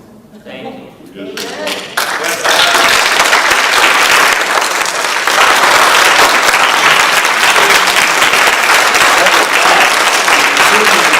Speakers that lined up to make, that is y'all's decision too, so we don't need to make the other speakers. Am I right, that signed up to speak on that?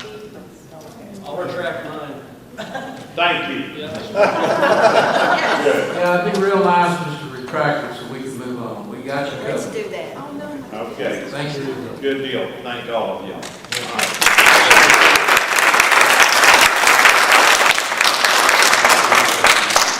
All right. All right, you want to try to do the radio network? No, my computer just went into update, so let's go to number three. Your computer's timed out, so just go back. Okay. All right, item number 3, consider to take appropriate action to increase the budget from contingency not to exceed $30,000 in payment of invoices for the outside counsel for George's Law Firm. Do I hear a motion?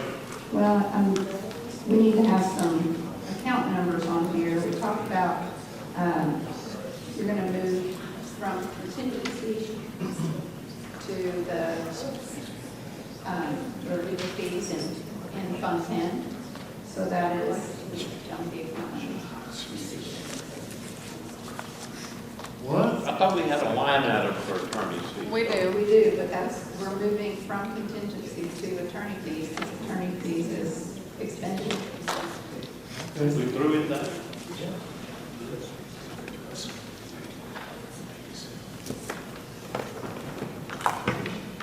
The contingency line is 0104090 49700. And you want the attorney fees line? Yes. 0104090 40,000. And then we talked about earlier about, instead of having to do this transfer all the time, is to make a more substantial move from the HCAP refund into the 49,000 and 4,000. So I'm going to go ahead and do that, so we don't have to make a motion, so that we don't have to continue to move from contingency, so that we can. So I don't know what the amount should be. 200. How much is in HCAP refunds? You knew I was going to ask that question. I did know that, yes.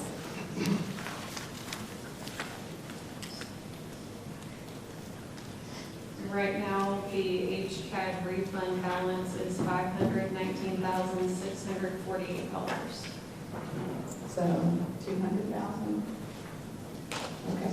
All right. I move to request that the auditor move $30,000, making the adjustment for $30,000 from contingency 49,700. Can't read my writing. 49,700 to 40,000, and to also make a, I guess you'll come back to court with the budget adjustment next court for HCAD to move 200,000 from the HCAD refund in Fund 104 to the general fund attorney fees, 40,000. Okay, yeah, I'll second it. Okay, do you have all those account numbers in the motion made then, Christine? Yes, I've got them recorded. Okay.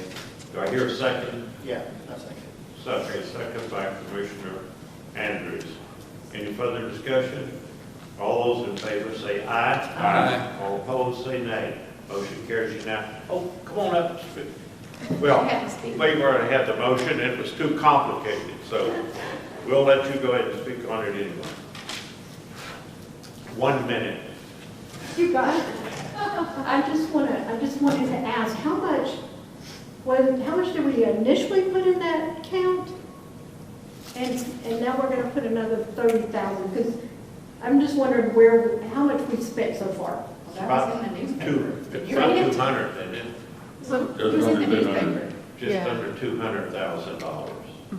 oh, so when we pay this bill, we'll be up to $200,000 Yeah. in legal fees? for stuff to do with data centers. Well, Yes. it also includes the lawsuit on the election, the last fall, and there was Martinez firm, Martinez, whatever, yes. the Martinez firm, suit having to do with the election of Mitchell Bend. Right. So it includes that too. So it's not, we wanted to ensure that all the companies were in one place. So it's not all data center related, but for the bulk, yes. That was about $25,000. Huh? $25,000 on that other lawsuit. Oh, was it on the Mitchell Bend or was it? Yes. Okay. To do the response in federal court. When we got sued, it was about, the outside counsel fee was about $25,000. Yeah, there was actually an article in the paper that listed all the expenses. I know, but, you know, it was a whole, almost half of that chart was not specified what it was. And so I didn't know how much we had put in just recently for, because I know we pay attorneys for lots of things. So, you know, contracting, I guess, and other things. So I just wanted to know how much this for litigation and about this. Yeah. Okay, thank you. Good deal, thank you. All right, this brings us to item number 4. Consider and take appropriate action to pay the workers' compensation shortage invoice from Fund 104, the HCAD refund for $21,968. Is there a motion? Yes? Did y'all vote on that? Yes. After I sit down? Before you came up. Okay. I'll move to, You were not going to persuade us, okay? Okay. move to pay the workers' compensation shortage invoice from Fund 104 HCAD refund for $21,968. Second. Okay, motion made by Commissioner Samuelson to pay the workers' compensation shortage invoice from Fund 104, the HCAD refund for $21,968, second by Commissioner Eagle. Any further discussion? All those in favor say aye. Aye. All opposed say nay. Motion carries unanimously 5-0. Item number 5, authorize the county judge to sign the liability renewal questionnaire for October 1st, 2026 to September 30th, 2027 renewal. Ms. Welber, yes ma'am. Yes, good morning, thank you. Does anyone have any questions regarding the questionnaire and the information I put on there? No, I just checked with Lieutenant Lyson to be sure that all the recent sales and trade-ins and all of those have been removed. And Sure. she double-checked it. So- Yes, there's been quite a bit of transactions, just probably in the past 2 weeks. So we have tried to keep up with them. Staff does a great job in the office of keeping up with that. And TAC is awesome too, about keeping up with it. Okay, do I hear a motion? Yeah, I make a motion to authorize the county judge to sign the liability renewal questionnaire for October 1, 2026 to September 30th, 2027.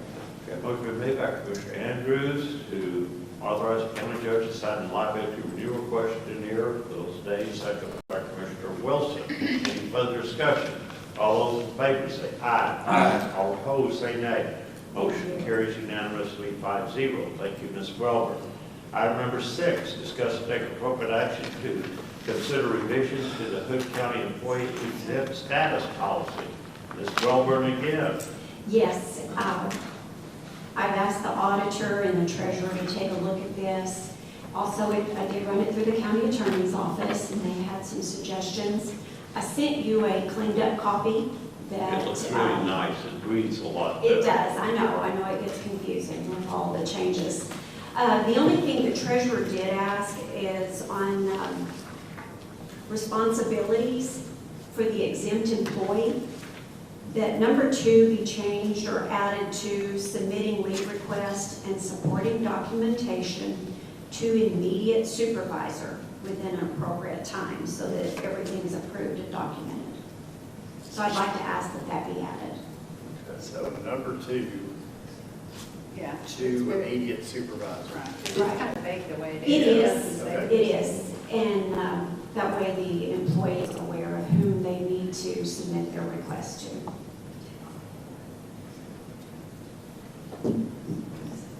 So So with that modification, do I hear a motion?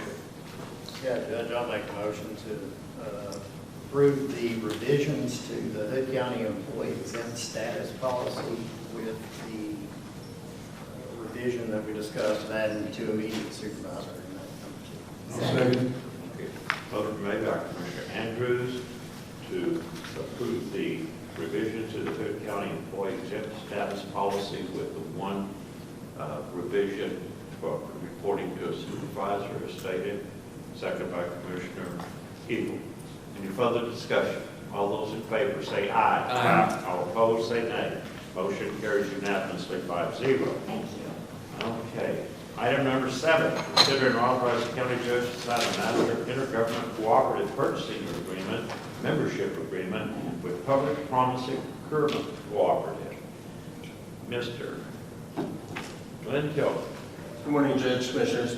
So this is just a membership to a purchasing cooperative that's run by the National Association of Counties. And they have a couple contracts on there that I thought it would be handy for us to have access to, like Iron Mountain and Cone Elevator. We may or may not ever use them, but with this, we'll have access to use them if we need them. Good deal. All right. Do I hear a motion? Yes, I move that we authorize the county judge to sign the master intergovernmental cooperative purchasing agreement, membership agreement with Public Promise Procurement Cooperative. Second. Okay, motion been made by Commissioner Wilson to authorize the county judge to sign the master intergovernmental cooperative purchasing agreement. Second by Commissioner Eagle. Any further discussion? All those in favor say aye. Aye. All opposed say nay. Motion carries unanimously 5-0. Thank you.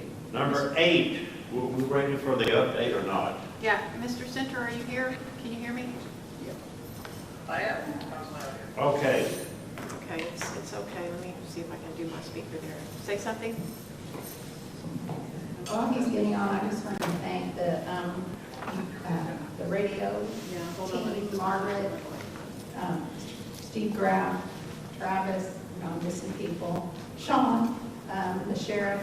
Y'all done a great job of coordinating this and getting us this far. So, and to the consultants, federal engineering. All right, Greg, you there? I am. I don't know why. Hold on, I'm trying to get this to come over the audio here. Do you need to ask him anything, or is that? He's going to go through his here.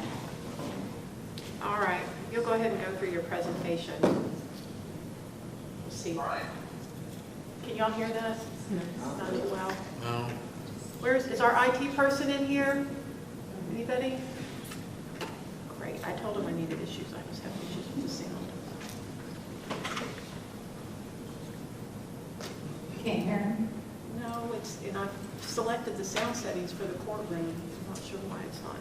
Okay, well, Let's see. I'll chime in if you get him just tonight to go ahead and move on. So Say something again?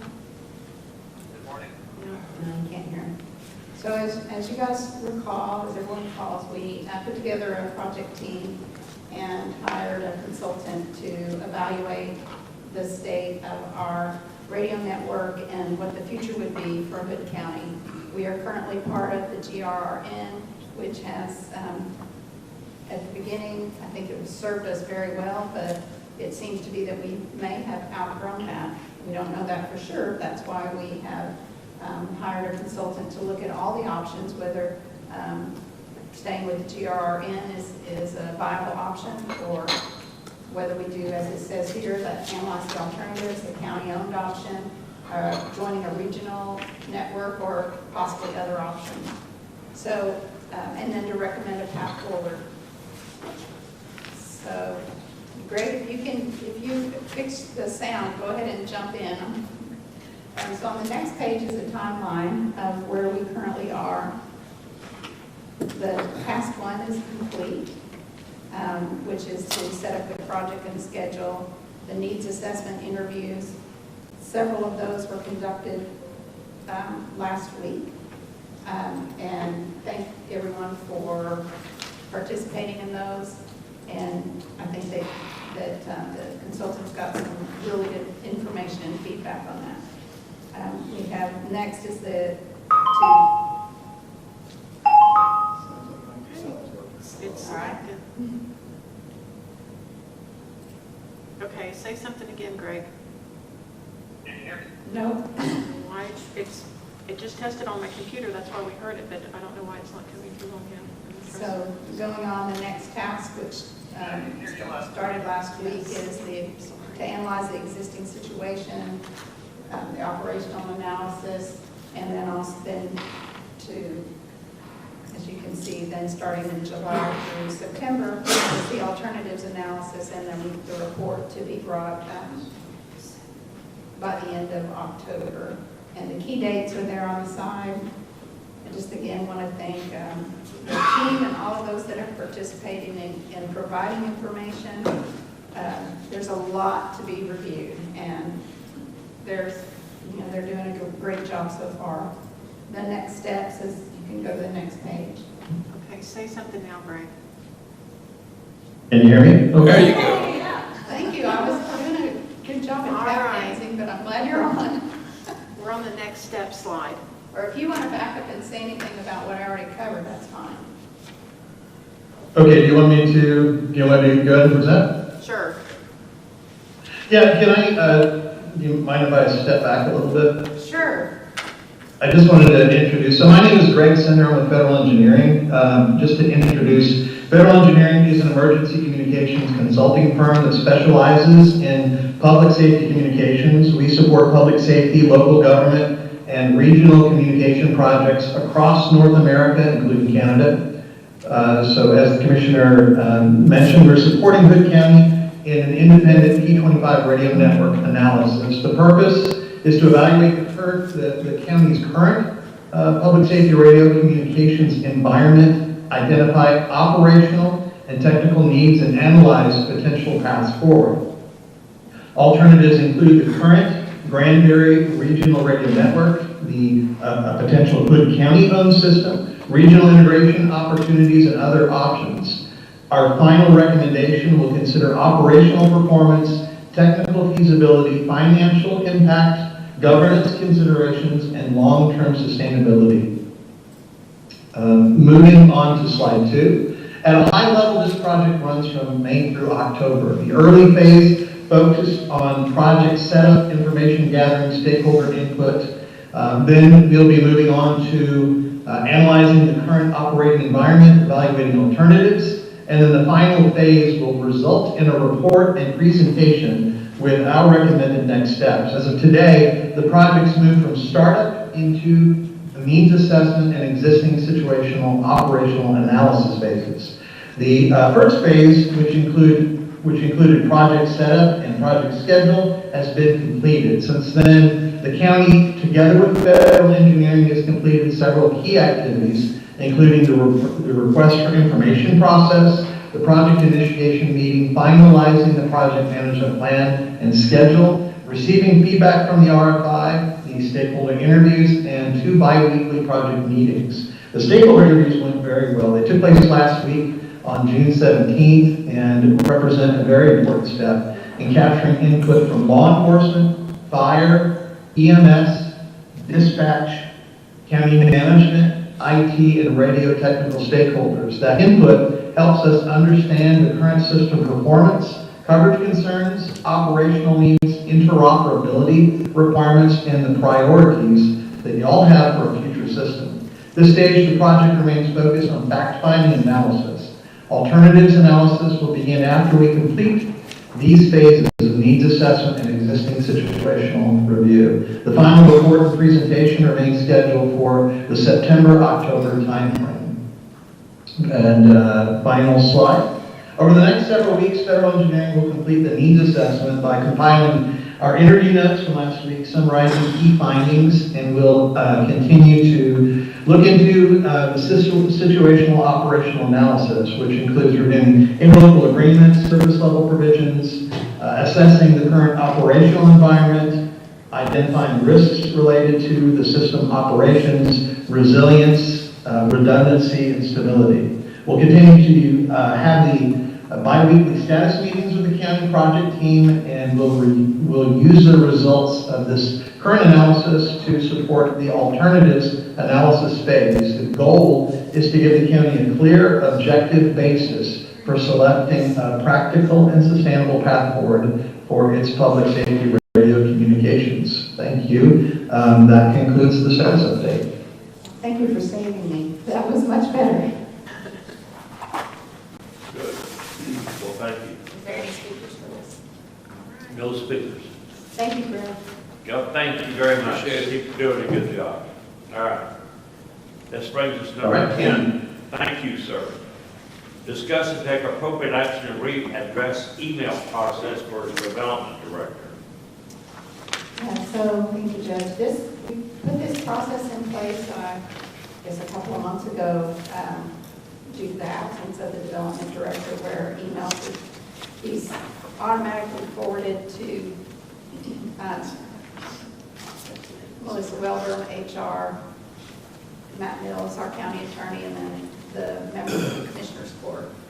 Now that we've been doing that process for about 2 months, I think it's time to reassess it and look at if that's the appropriate thing to do or if there's a different process. So, Melissa, do you have any suggestions on?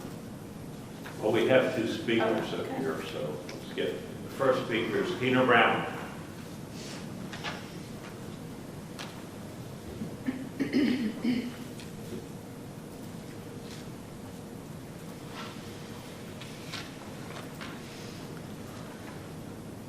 So my first question is, part of the motion was and other appropriate people to be defined and coordinated. Were there other people added to this? No, that was really the court, HR, and county attorney. Okay. So who all has responded to these emails and phone calls? Mainly myself and the county attorney. I've also responded, but I have access to Clint's actual email himself. I have to go in and get to Clint's email to do anything.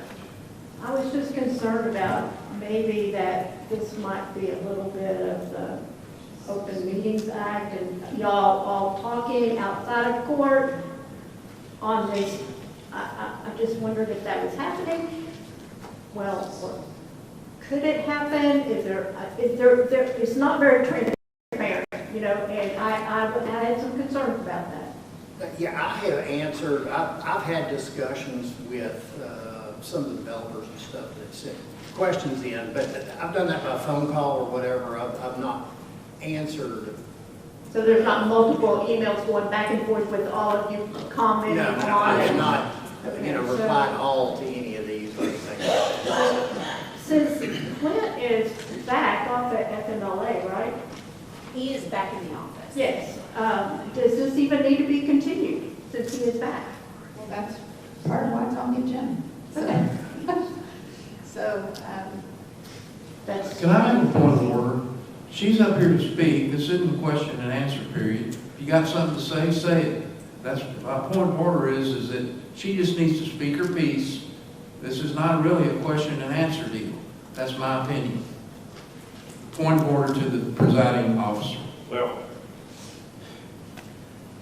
I didn't really understand why it was on here either, but I think we've all allowed some questions on the thing, but you're right, it's not a question and answer, but have we answered your questions? Those were my concerns, whether or not this was being traveled between everybody, and I think it should be just manual because he's back in the office. I agree. Okay. The next speaker is Jessica Hall.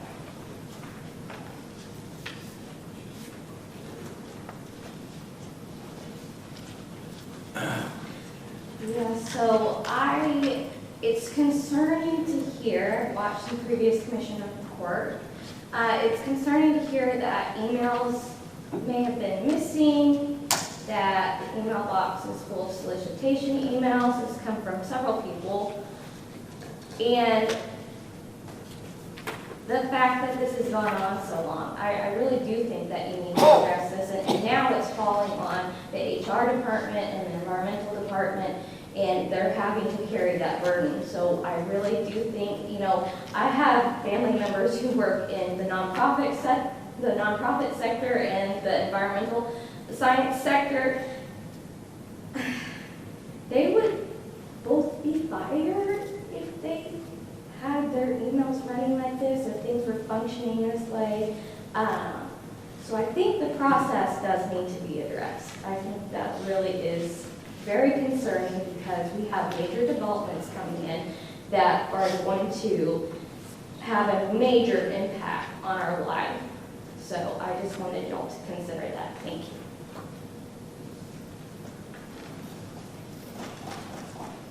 Okay. Well, I recommend, I'll just make a motion. I move that we revise the email process to remove the commissioners and the judge from the board and just leave it as forwarding to county attorney and Melissa Welborn. Just to cover, is it also forwarding to you? No, I have access to his actual email. Just forward to the county attorney and Melissa, just to cover in case Clint is out of the office.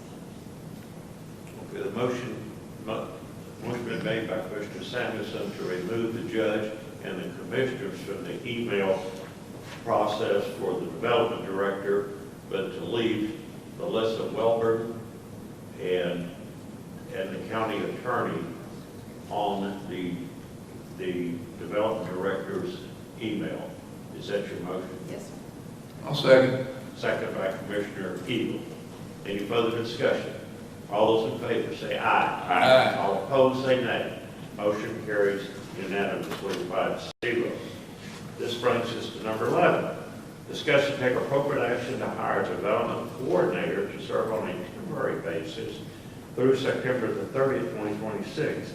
This temporary position will report to the Commissioners Court and will be funded not to exceed $50,000 from a fund recommended by the county auditor. May adjourn into executive session pursuant to Government Code 551.074 personnel matters.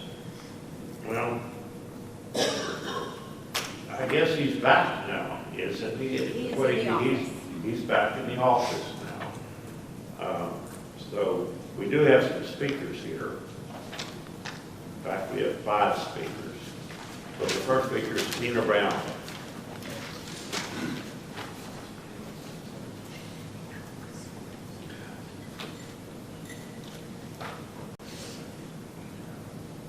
Okay, my first concern is going into executive session because this does not apply, because you have to be talking about an employee. Second, I am not in favor of hiring a coordinator, a development coordinator that reports to this court instead of the development director. This just seems out of normal practice, and like it could be a problem in the future. Thank you. Next speaker is John Highsmith.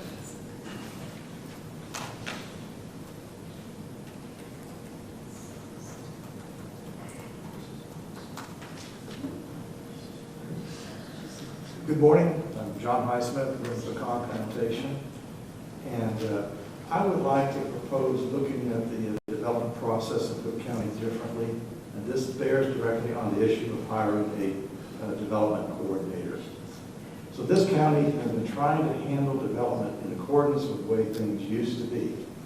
Things are different now.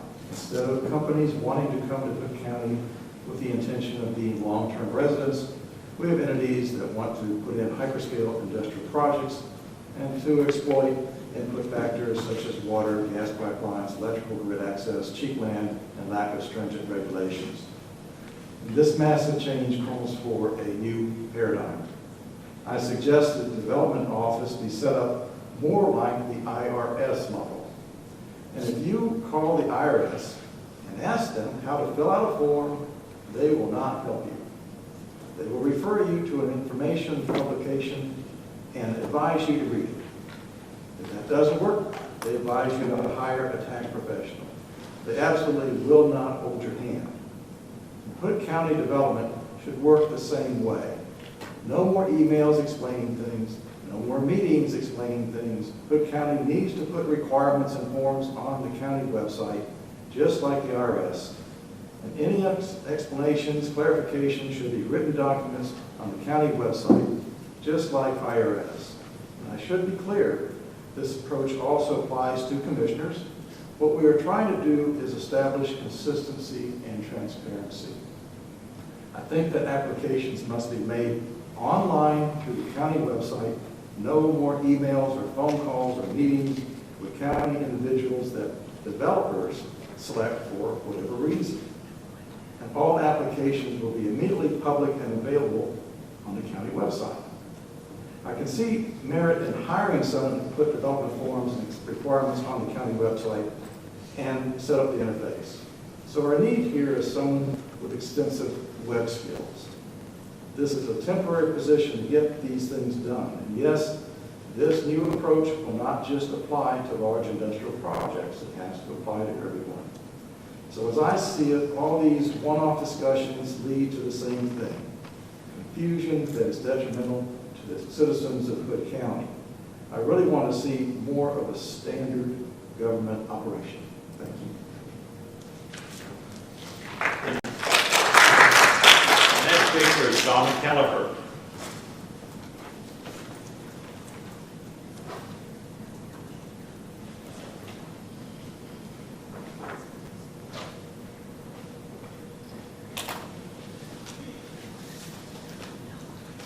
So the 4 tenets of management: planning, leading, organizing, and controlling. And everything's changing now. You gave a concept approval to Comanche Circle and to Spectrum, and you have Rain Lily coming on and other things. So a one-person development department is no longer going to cut it. The Development Commission has a lot of expertise, a lot of people that attend and contribute their professional expertise. So I believe that a development coordinator could be very useful and helpful to the county, provided that it's coordinated with the efforts of the Development Commission. The Development Commission has expertise, the Development Commission has willingness to help, and we need a professional in that office who can deal with subject matter experts, who can hire professional engineering services. A perfect example is the Endangered Species Report from Spectrum, which is completely irrelevant. And you would need somebody who would recognize that and hire a professional consulting firm so that the county's interests are represented, our interests.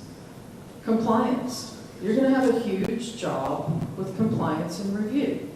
And you need a person who is professionally qualified in development and in municipal and county level development to be able to assure that federal and state regulations are being followed. People mentioned the BRA. It's a political organization, just like Hood County is a political organization. They rely on the federal laws. So there's some expertise there that we just don't have, and it would be wrong for us to expect that our current development director would know everything. You're talking about billions and billions of dollars in development. You're talking about massive topography changes. You're talking about tributary water quality districts that will be impacted. And we need expertise to protect this county and to protect you and the decisions that you're making. So yes, it's time for the HR department to work with the commissioners in a strategic context. How are we going to manage all of this massive change to our topography, to the services that we as a county have to provide, for example, in fire? Dr. Wolford's been talking to us about NFPA 8855. That's a very serious issue with these best facilities. Do I want my son to be a volunteer fire department volunteer? and be sent to a best fire? Not if this mother has anything to say about it. So maybe we need an automatic guided vehicle that fights fires. Maybe we need a development coordinator that can assist in fielding those resources, in understanding the needs that this new mega development on an industrial scale presents to this county. We're not prepared for this. We're not prepared. We don't have the size of a city of Fort Worth department. We're going to go from one person to an assistant with the development coordinator who's working with the Development Commission, which by the way is doing an outstanding job. And we have to get strategic, and we have to get very precise about how this county is going to protect the interests of the citizens, of our environment, of everything going forward. I say this in the context of Sunday, driving home into Hood County, coming through the Rock Pass, all of a sudden the sky is brown. Why is the sky brown? Well, our air monitoring isn't working. Well, it hasn't been working for a number of years. So maybe we look at all of these things in the context of compliance, protecting ourselves, and being prepared. We have an opportunity to be prepared ahead of time. I encourage you to take it and spend the time necessary to make sure that it fits our needs. And thank you for listening. Next speaker is Kenneth Bennett.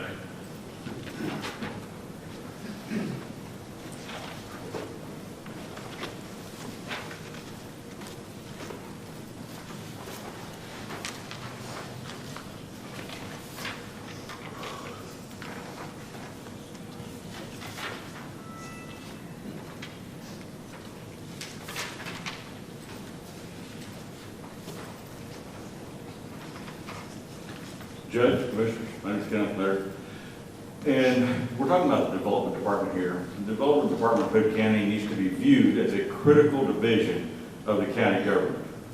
We, the citizens that are out here, as well as the commissioners and the employees of the county, have a responsibility to uphold and enforce the state statutes. Chapter 231 of the Local Government Code sets out powers to the Hood County government. 2, number 1, promote the public health, safety, peace, morals, and general welfare. Number 2, encouraging recreation. And number 3, safeguarding and preventing the pollution of the state's rivers and lakes. This needs to be accomplished through orderly development in the county. In order to have orderly development, we need to have adequate development regulations to ensure that the area and watershed is not developed in a manner that may endanger or interfere with the proper use of the area. The Development Department needs to have adequate staffing to accomplish this task. I understand the costs associated with hiring and retaining employees, but one person cannot properly carry out these duties. When we talk about hiring an employee, we have to have clearly defined job descriptions.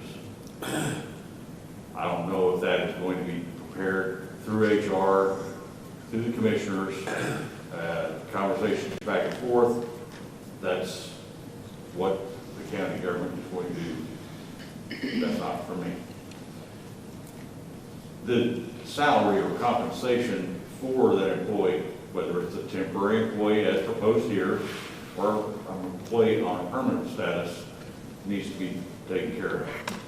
But you cannot run the development department with one person. As employees of a government, a company, these employees occasionally will need time off to take vacations with their families. They will be sick on occasion. Unfortunately, sometimes it is something more serious and leads to an extended stay away from the job. And in a horrible thought, sometimes people die. We can't put something this serious in the hands of one person. I'm not alluding to any level of incompetence or apathy or anything like that. But if you look at what some municipalities have to deal with, the trash service. If the trash doesn't run, the trash builds up. Can a city survive with the trash buildup? No, they can't. With something as this serious, we need to make sure that the development department has at least 2 people in there, because if one employee misses something, there's somebody there to step up and help out and make sure that nothing falls through the cracks.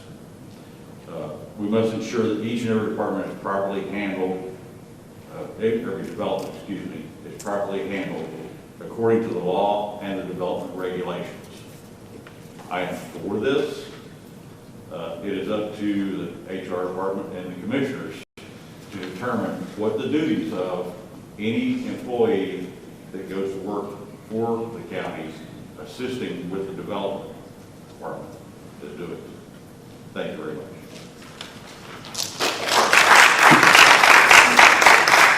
Next speaker is Kirk Keskey.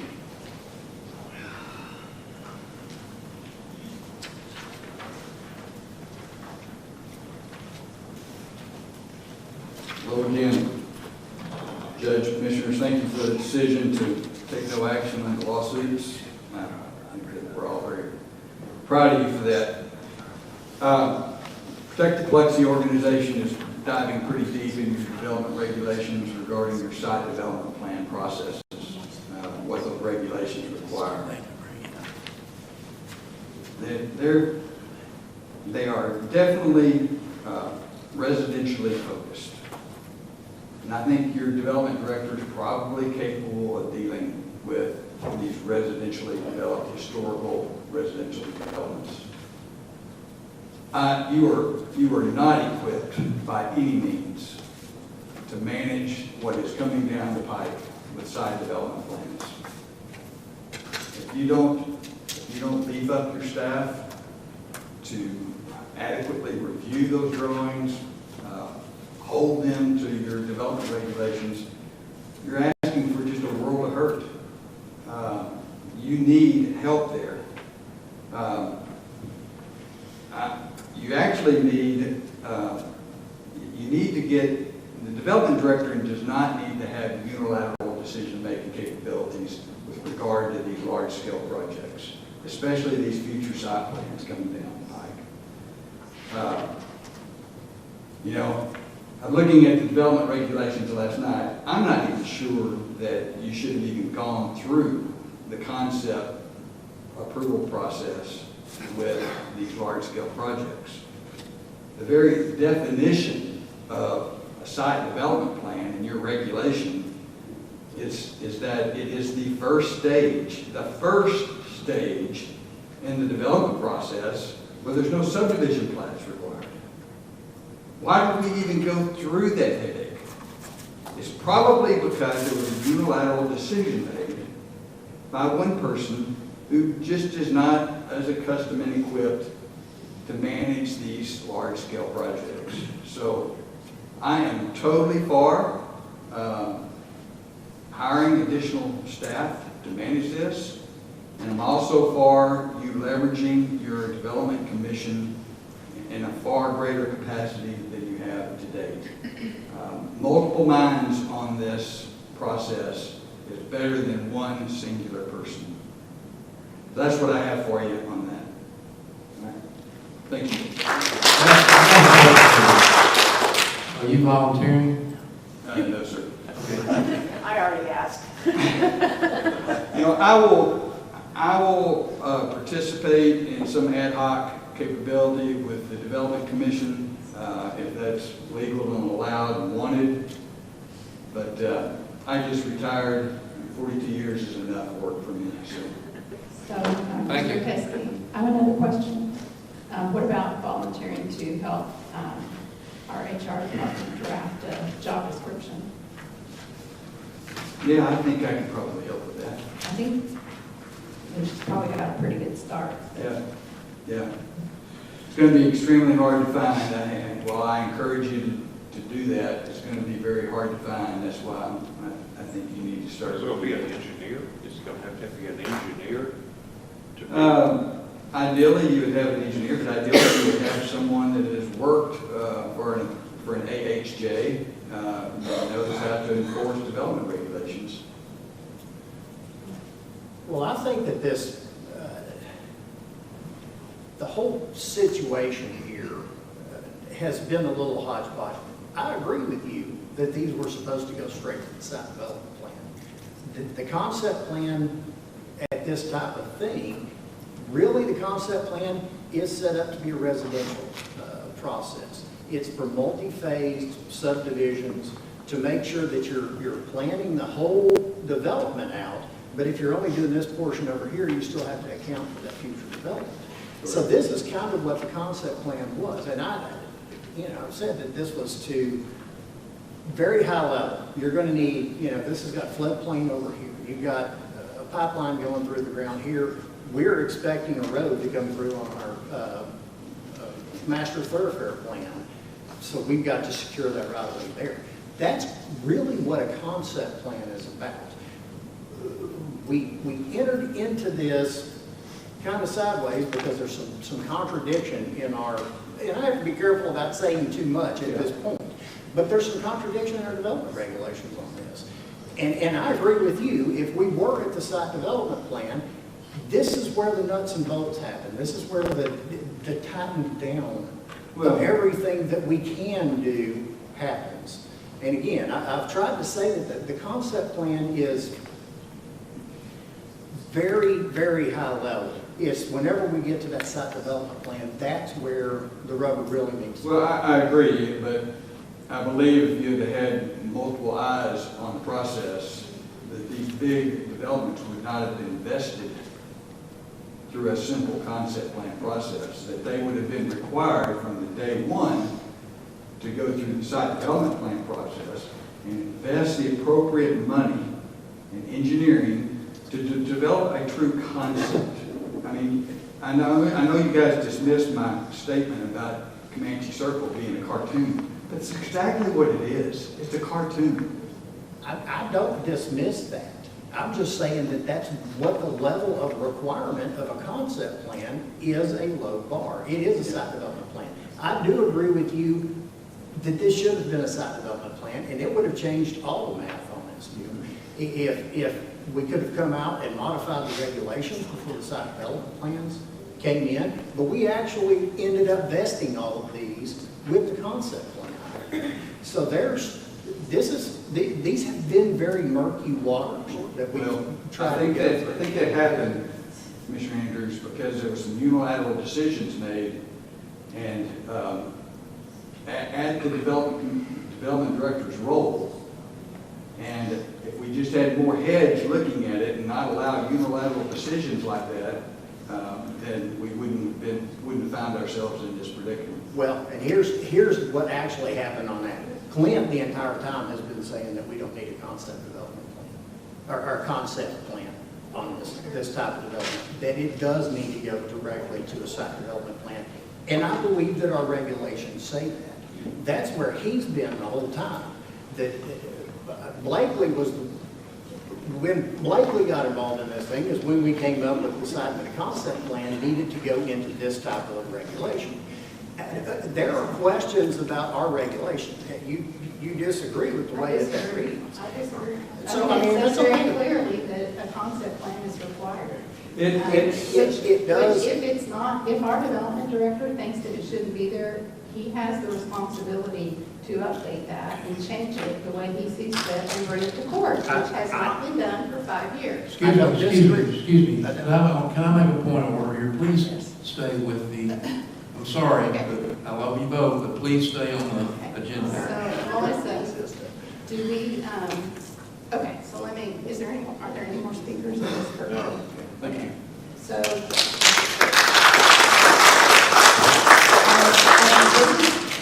very obvious to everyone that this county was not prepared for the type of development that has come to us over the last 9 months. We have put together the Development Commission, also have had some unexpected out of office from the one person who is supposed to be monitoring and ensuring that not just all the big projects, but all the other projects that happen, the plat changes, the floodplain requests, all the things that are required by that one office. So that's been funneling now through our attorney and also Melissa, and they've been doing their best to make sure that the citizens get responses. They are not experts in those fields, but they're doing their best to ensure that responses get back to the individuals who are requesting changes. So, or even have questions or just need to come in and pay for a fee that they are trying to get some work done through the development office. So there's really two reasons why I put this on here. One is because we're starting up the budget cycle, so we can have discussions on what the development department should look like in the 26-27 budget year, and that will take effect on October 1st. But in the meantime, we're swimming in a lot of projects and other requests that need to be taken care of on a timely basis. Our HR director and our county attorney have full-time jobs. They're doing their best to try to ensure that these get responded to. But they need help. And I think that it's incumbent on this court to ensure that we serve the people of the county with timely responses to all of the questions, whether that's a developer or a citizen trying to get a plat, or questions on a survey, or a floodplain question, whatever the question may be, they need a timely response. So I just don't think that it's the right thing to do to ask the HR person who already is juggling multiple jobs as our risk person and our HR person and what else, insurance, well that's risk, but all the things that she does to add this to her plate. I think everyone knows that our county attorney has a lot on his plate, so I just think that it's incumbent on us to find help and then we can have discussions about what it looks like on October 1st. But between now and October 1st, we have a hole to fill, and I think we should support the employee through whatever situations that are happening and ensure that the work still gets done. So. And I 100% agree with you. We have had a single point of failure, and it's business. Absolutely. We are, I did want to make this, we are looking at doing the Open Gov program with development. That's an online filing, and I believe that the transparency, the being able to go in and search those documents online will be there immediately whenever they're filed. So as far as opening that up and making that easier for the citizens to be able to come in and access, that's in the works. This is something that we're working on right now. And there needs to be somebody else with a level of expertise that can come in and answer some of these questions and deal with some of these things instead of just leaving this on a single point of failure. Also, remember, we, the county, have already hired a firm to revise and rewrite the development regs, which is in work as we speak.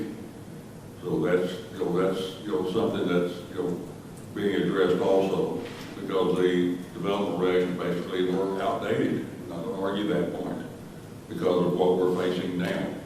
But that is being worked now. So I guess my question to Melissa is, what would be the next steps? If we need a job description, is this temporary, is it part-time? What's your recommendation? Or not part-time, but I'm not sure. Is it temp? Or a Sure. contractor or a temporary employee, what's the? I think it would be up to the court as far as what you're seeing long-term with the budget and the budget process. If you're thinking about adding a position to that department, That was asked for during the budget workshops, another additional position in that department. That may be the way you want to go here moving forward, is just thinking about that and what type of position you want. Do you want it to be more of an administrative position or someone who actually can work in the field and work as an assistant to the development director? No doubt we need to work on job descriptions, and depending on what you're looking for, you may want to reconsider the amount of money that you're looking at as far as,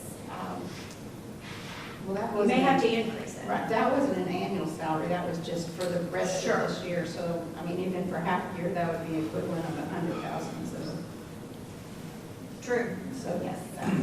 Okay, I got 2 cents to throw in. Right. I like the idea of a temporary position to get us through the end of the budget, this budget. And the way the agenda item is worded, I think is relevant to where we're at now. I question whether we need to look in terms of thinking and adding to the department forever. I'm not crazy about that idea because we managed pretty well until the data center insanity hit. So for at least this point, and there's other unknowns out there at the moment. And I disagree with the first speaker I agree with that first speaker that this should not have been an executive session and we didn't go in executive session. I disagree with the first speaker that person not in favor of reporting directly to us. I disagree with that. We're the ones that run the budget. The development director is hired by us, and to have somebody else report to us right now in this interim period, I would be very, very much in favor of that, so that we're in the loop. I like the idea. Here's the problem: who is it going to be? Can we find somebody that actually can do it? And kind of short notice here is like start tomorrow, so to speak. So that would be my question is, this sounds great talking about it, but we still need to find somebody. That's why I asked Mr. Teskey, does it need to be an engineer? Maybe not an engineer, but somebody that, like an engineer, that's worked on the job training that could do and look at a site development plan and really know what he or she is looking at. Where is that person? I think we all agree that it needs some help in there. We need to get another person in that department. How would you go about, I'm asking you this, Mr. Teskey, finding that type of person that's qualified to do that? Could you come up to the mic again? Please. You could do that for us. I mean, you're not that retired, are you? I mean, I agree. A moment ago, to help with the job description, and I can help development of a job description. I do think it could be temporary. It could be just for the duration of it. I think you should plan on someone for the next 4 years, frankly, if I was in a budgeting role, because you got a lot coming down the pike. You haven't seen that yet. Just watch the courts. Not all the houses too. I mean, all that. That's what there's a lot of ancillary development that's going to occur. Yeah. That's going to keep your current staff underwater, just the ancillary work that's coming. Man camps and new businesses that'll come and go. And I would contend that when our development regulations are clear, a lot of this stuff, the technical question is somebody submits a comprehensive drainage study. We send that out to our third-party engineer. Instead of having an engineer on staff that's capable of doing, hydrology and all that stuff, we send that out to a third-party engineer, and they come back and say, this stuff is properly engineered. That's not a development director decision, but whenever a comprehensive drainage study is submitted as part of that application, you check that box and say, okay, this thing has been submitted, now our third-party engineers review it. So I think that the process with clear, non-contradictory development regulations gets far more ministerial. And I think that this is probably, I mean, we've learned our lesson from a single point of failure. I think that there needs to be an answer for how that goes, whatever that answer looks like. But, you know, I think with a little bit more clarity in what's expected in the subdivision or subdivision reviews, again, it's pretty clear cut. We've been doing that long enough that we just send those over to the third-party reviewer for the drainage study and they check off. And, you know, they send the roads, I forget what those tests are called, whenever they do the compaction on the roads and stuff like that. They make sure that they're meeting our regulations. So I think it's just getting more clear development regulations is the important part of this. But I do believe that we need another. It can't be all relying on a single person. No, I agree. And I mean, your future development regulations are a ways away. Right. And your current regulations, I mean, they were developed, you know, with residential in mind. That's why it appears in some cases that you need a concept plan, and other cases it gives you the indication that you don't need the concept plan. There's some confusion there. That's the reason I think you need a committee looking at this. Now, I will help you draft a job description for an assistant development director, and I think that their focus needs to be, I think there needs to be a division of responsibility. Whoever you hire needs to be focused on these big industrial projects, and your current staff ought to be focused on all the ancillary development that's going to be coming along with it. That would be my recommendation. So, but in the interim, in finding someone, having multiple eyes and interpreting your development regulations would be very helpful. Because you have to read your development regulations from the perspective of knowing that the authors were focused on residential. They address the non-residential, but you got to understand their mindset, and that's why you have some of the contradictions that you have. But you can get through that. Freese & Nichols is a good company. They developed those regulations. I've worked with them. They're a good, solid company. And you were right to hire them to, I think that's who you hired, right? Yes, that's right. To renew those regs. But if you know the mindset that those regs were written, you can interpret it appropriately for industrial. Well, finding that person still goes back to finding that person, assistant development director, somebody else in that office. I agree with you. I just want to reiterate that in the interim, these site plans are going to hit you, and I would rely on a committee until you can get adequate hires made. You mean the Development Commission? Or Development Commission and others that you can get to Our advisory council. to amend the advisory groups. So that's how I would manage this, because I got to tell you, I'm going to help you find someone, but it's hard. I've been trying to hire people for the last, many years, and finding this person is going to be a challenge because all these people with big industrial experience are being paid a ridiculous amount of money to do data centers.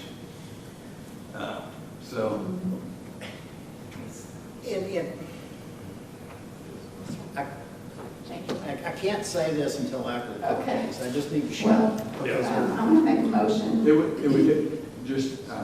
It would help me maybe later to understand who you have access to that's not an employee.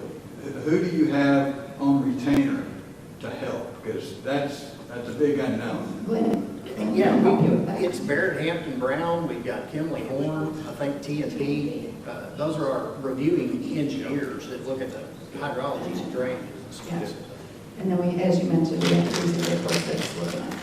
So I'm going to move that we request the Director of HR to develop a job description for a development coordinator to serve on a temporary basis through September 30th.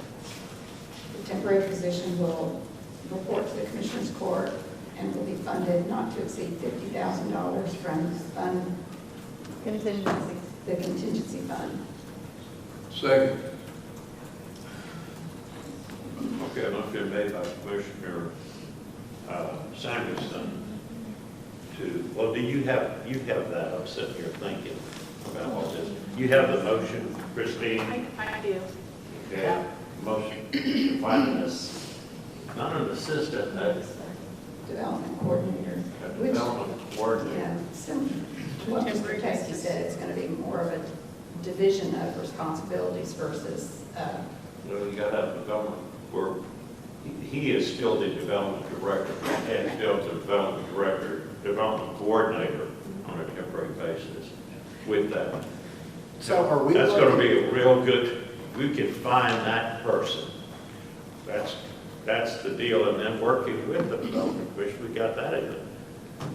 So I guess I want to look at the structure of this. Is this somebody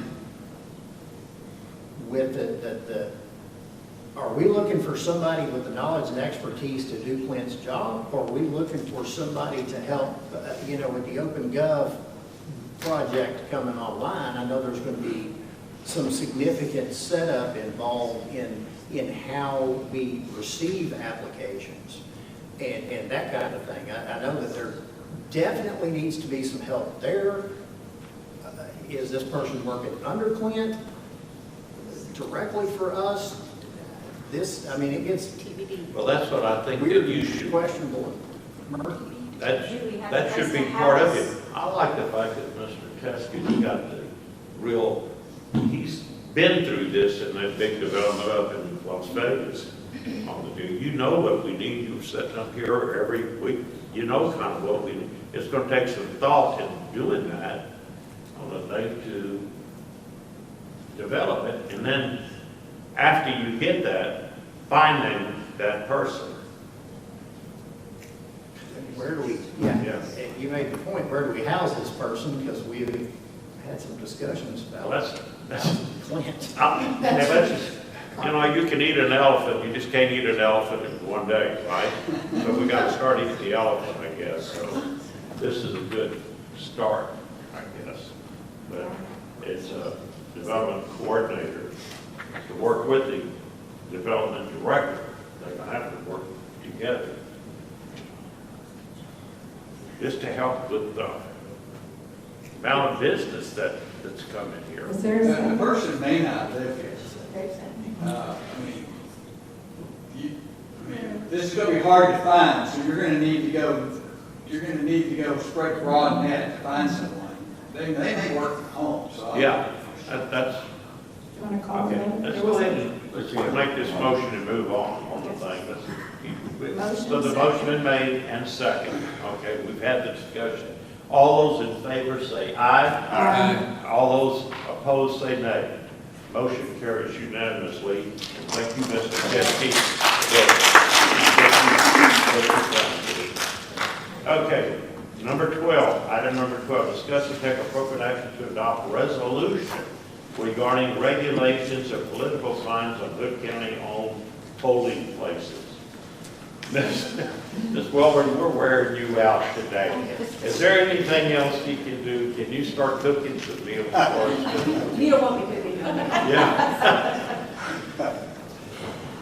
Well, I was asked to search other counties, which the county attorney's office helped with that, and we found a county that actually has this type of resolution order in place, and I think it's working for them. And so this is just brought to the court. You can see it's actually a draft. You all should have this at your station.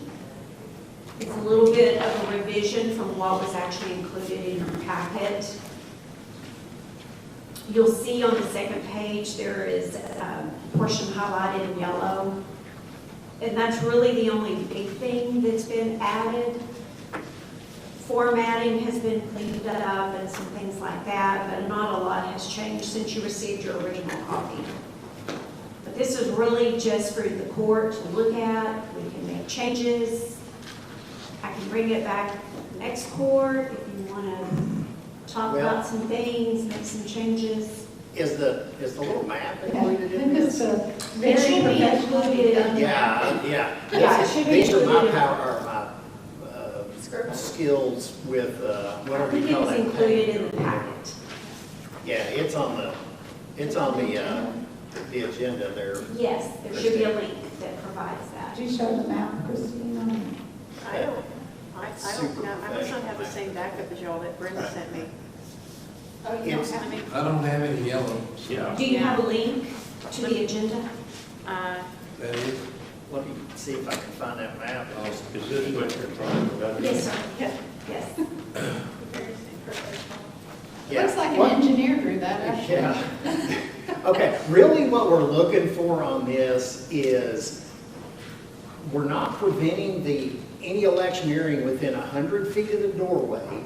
We're just saying, if you're gonna set up tents, bring trailers, all the stuff that we've been doing that actually takes parking spaces away from people coming to vote, we're giving you an area that next row back, you can go set up tents, lawn chairs, and everything else.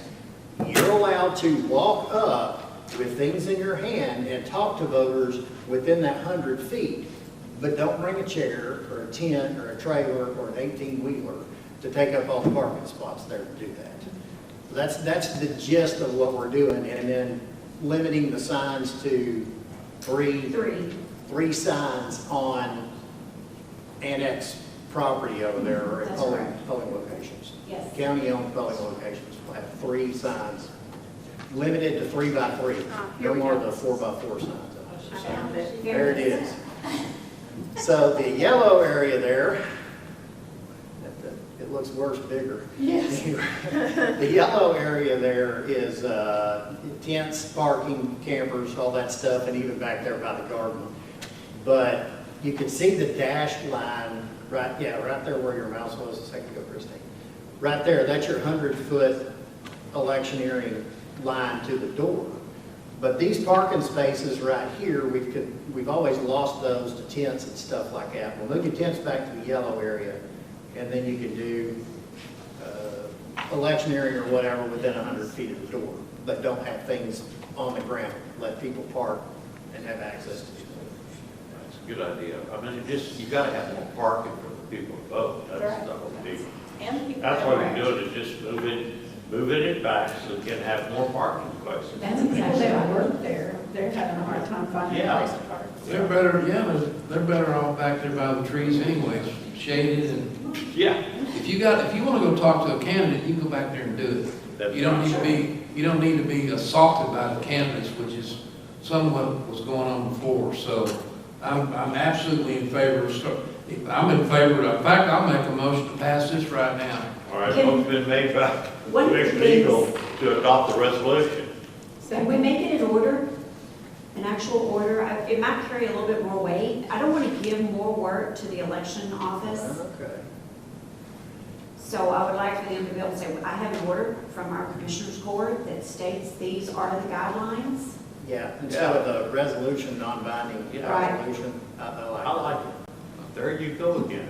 Okay, I'll Practicing law. amend my motion to say, I move to adopt this, changing 2 words.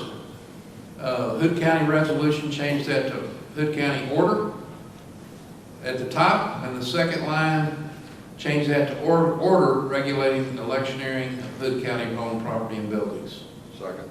Okay, but motion been made by Commissioner Eagle, but you got the motion then, Yes. Christine, right? Right, And changing then second by resolution. Commissioner Wilson. Right. All those in favor, say aye. Aye. All opposed, say nay.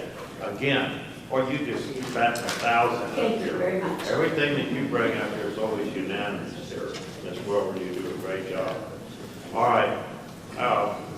Next item, receive a very brief update from SREC rep and County Chairman Greg Harrell on the 2026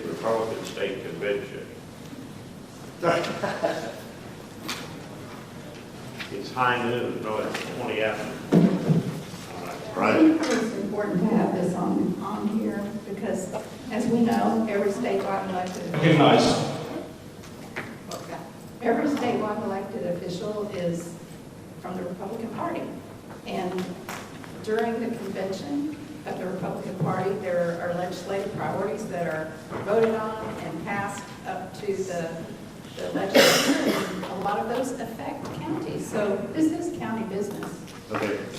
I'm going to forego that video. I had video teed up and it was 4 hours long. And I'm going to go ahead and have Christine forego that. I'm just kidding. Just kidding. Anyway, and I'm foregoing it because I got some information right that's hot off the press. This is the 26-28 legislative priorities as passed by the Republican Party of Texas. This is fully approved. It just came to me late last night, so you need to hear this because it does have an impact on some of the things that are taking place here in the county of Hood. So I'll go through this very quickly. These are the 8 legislative priorities. Now you know that the way that the party works is that we pass these priorities. These become the things that are focused for us when the legislators meet in 2027, when they can meet.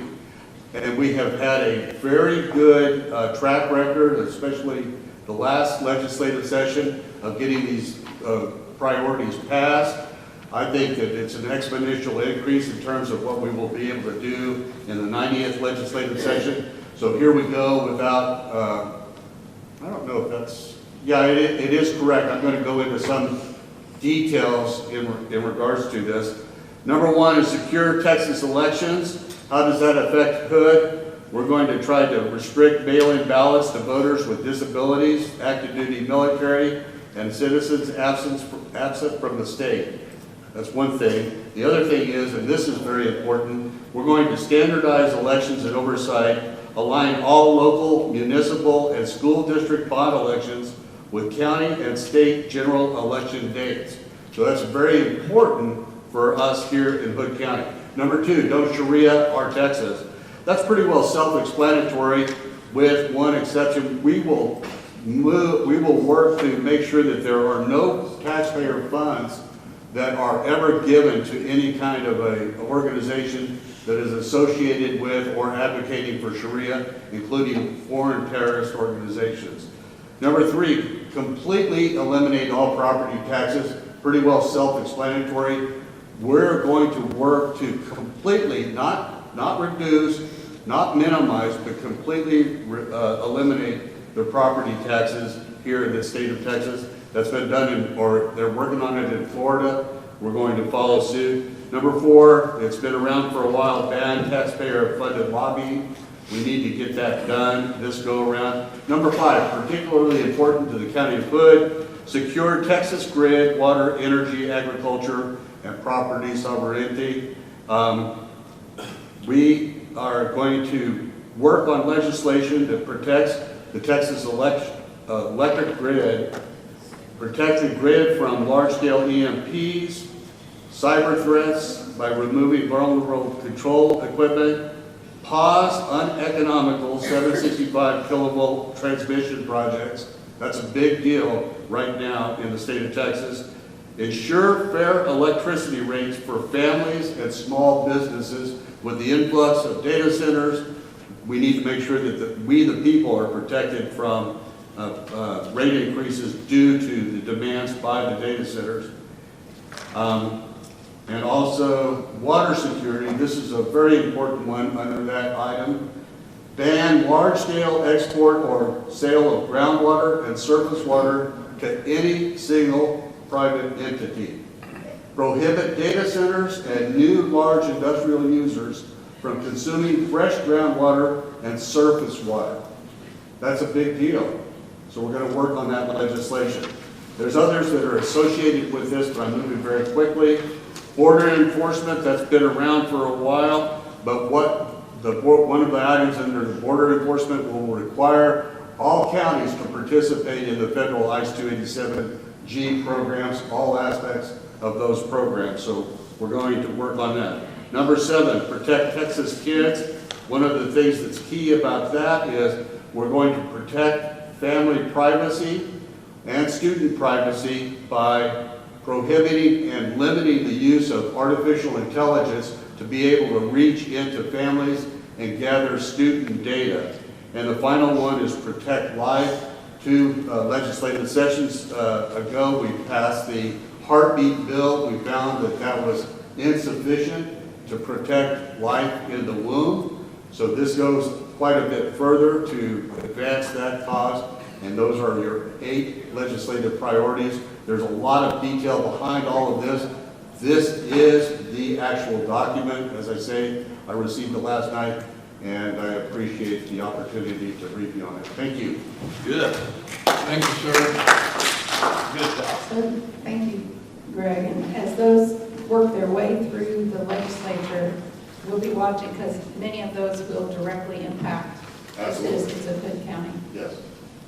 Okay, number 14, statement for Precinct 4 Commissioner regarding absences for May 26th and June 9th, regular Commissioner Court meetings.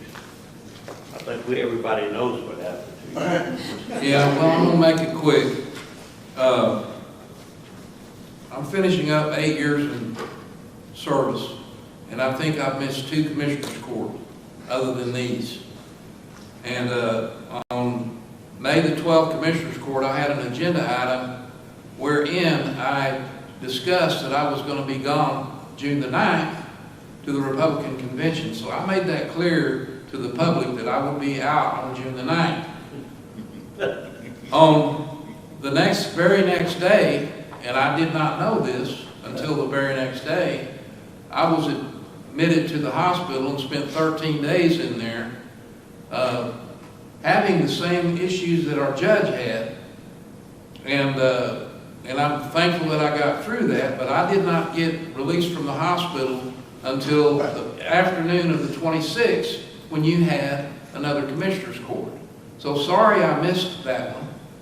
But June 9th, I told you I was going to miss that one. And the only reason I bring this to your attention, and I should not ever go to Facebook, I ought to know better. But I go out there and see some of the smack that gets talked about us, or me especially, and I get tired of looking at it. So I thought I would respond to whatever smack is getting talked, if that's the reason I was out. Now, if you don't like that, too bad, so thank you. That's all I got. You know, you're not the only one getting smacked on. All right. Thank you. The next item, 15, discussion of legislative priorities and platform advice recently passed by the Republican Party of Texas related to data centers. No action to be taken. Again, Mr. Eagle. Okay, I've got a quick one on that. Our county chair has already gone through the legislative priorities, so I don't need to do that. I just want to call this to the people's attention. And I will, one other, by the way, parenthetical. I had a Democrat run against me 4 years ago, and I beat him by 75%. So keep that in mind as well. But anyway, we have 1, 2, 3, 4, 5. We have 6 platform planks in the Republican, current Republican platform that was just passed that go to one way or another data centers. And I'm not gonna go through all of it. I am gonna read number 223 because it is important to our position here. And bear with me, please, it's not too long. Plank number 223. The title is Unincorporated Land Development. We encourage the Texas legislature to grant limited regulatory authority to commissioners' courts in unincorporated areas to protect rural lands and local resources from the negative impacts of large-scale commercial developments, including but not limited to solar farms, wind farms, data mining facilities, data storage facilities, and battery storage facilities. Such authority should be carefully tailored as a local option, allowing counties to adopt reasonable ordinances, standards, and review processes, which we've been talking about ad nauseum. such as mandatory public input, environmental assessments, resource protection measures, and compatibility requirements, while respecting private property rights, avoiding overregulation, and ensuring consistency with state energy and economic goals. So that platform plank passed unanimously, or I don't know if it was unanimous, but the platform passed two weeks ago, and that was data center was front and center. That's all I got, Judge. All right, well, good, thank you. All right, and number 16, the discussion of permanent rules recently passed by the Republican Party, including candidate platform and legislative priorities review rule 43, censure process and penalties rule 44, and closed primaries rule 46. Again, you want to briefly? Again, and I'm going to be brief. I know that everybody wants to get out of here, including myself. You're buying lunch. And I'm apparently buying lunch. So I'm focusing on 3 rules about, I would call it the 80-20 rule. 80% of the rules were not messed with too much. We spent most of our 80% of our time on about 20% of the rules, and these 3 were front and center. Rule number 43 has to do with candidate platform and legislative priority reviews. And this is a message to anybody who wants to run as a Republican in this county, or any county for that matter. That rule was strengthened, and I'll give you a couple of bullet points. Candidate requirements. When turning in an application to run as a Republican in a partisan race, like my race, the judge's race, candidate must read and understand the current platform. Read and be familiar with the legislative priorities of the party. Indicate whether they agree or disagree with the preamble and party principles, which is the first 10 platform planks. Will complete a form indicating whether or not they agree or disagree to be placed in their application file, and will have 10 days to respond and return it to the county chair. So what happens if they don't do that or they refuse to do it, which we have some of that going on? If the candidate fails to turn it in, they will be published on the Republican's website, the state Republican as well as the local, on Republican Facebook page and anywhere else we can put it, that they did not respond. Rule number 44, censure process, ramped up for 2024. If you violate more than 3 core principles of the party, as defined in the preamble of the party platform as described in Rule 43A, or opposes or takes a contrary position to the current legislative priorities, which we have that going on, by the way, with people that claim they're Republicans. The executive committee, by majority vote, could pass a resolution censuring the office holder. This has to do to an office holder. So there's 3 penalties that were voted on. And by the way, I served on the Rules Committee for our senatorial district. So I was part of putting this together and happy to do that, even though I was 3 weeks out of surgery. I made it through. Penalty number 1, the SREC, which is the Senatorial Executive Committee, shall be authorized to spend up to 12% of the general fund to advertise against that candidate. So you're going to get some negative. You're going to get some negative advertising. Penalty number 2, if it's worse, if they deem it that your penalty should be ramped up to penalty 2, they will declare that the named office holder, I don't like this part of it, is discouraged officially from participating in the next Republican primary, but that's going to get slapped all over the Republican Facebook pages and websites. So discouraged is not a very strong term, but we got to be careful.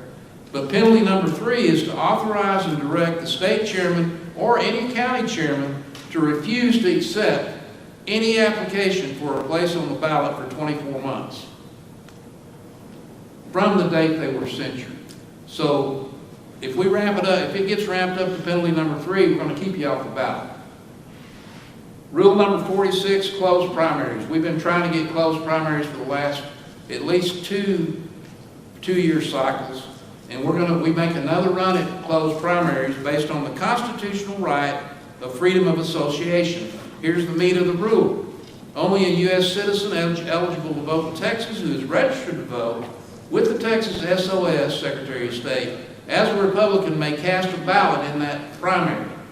Please note that Governor Abbott, on the last day of the convention, actually came up and spoke to us, and he is supporting closed primaries. We did not have that until recently from him. The grassroots have been pushing for this for many years, and I've been going to every convention since 2012, and I know. And this is based on an Idaho case, a case out of Idaho, Idaho Republican Party versus the Secretary of State of Idaho. Idaho Secretary of State took the position that primaries must be open to all. The Idaho Republican Party sued the Secretary of State, asserting that the party is free to associate among its members and that having a closed primary was within the rights of the party based on freedom of association, which is a First Amendment right.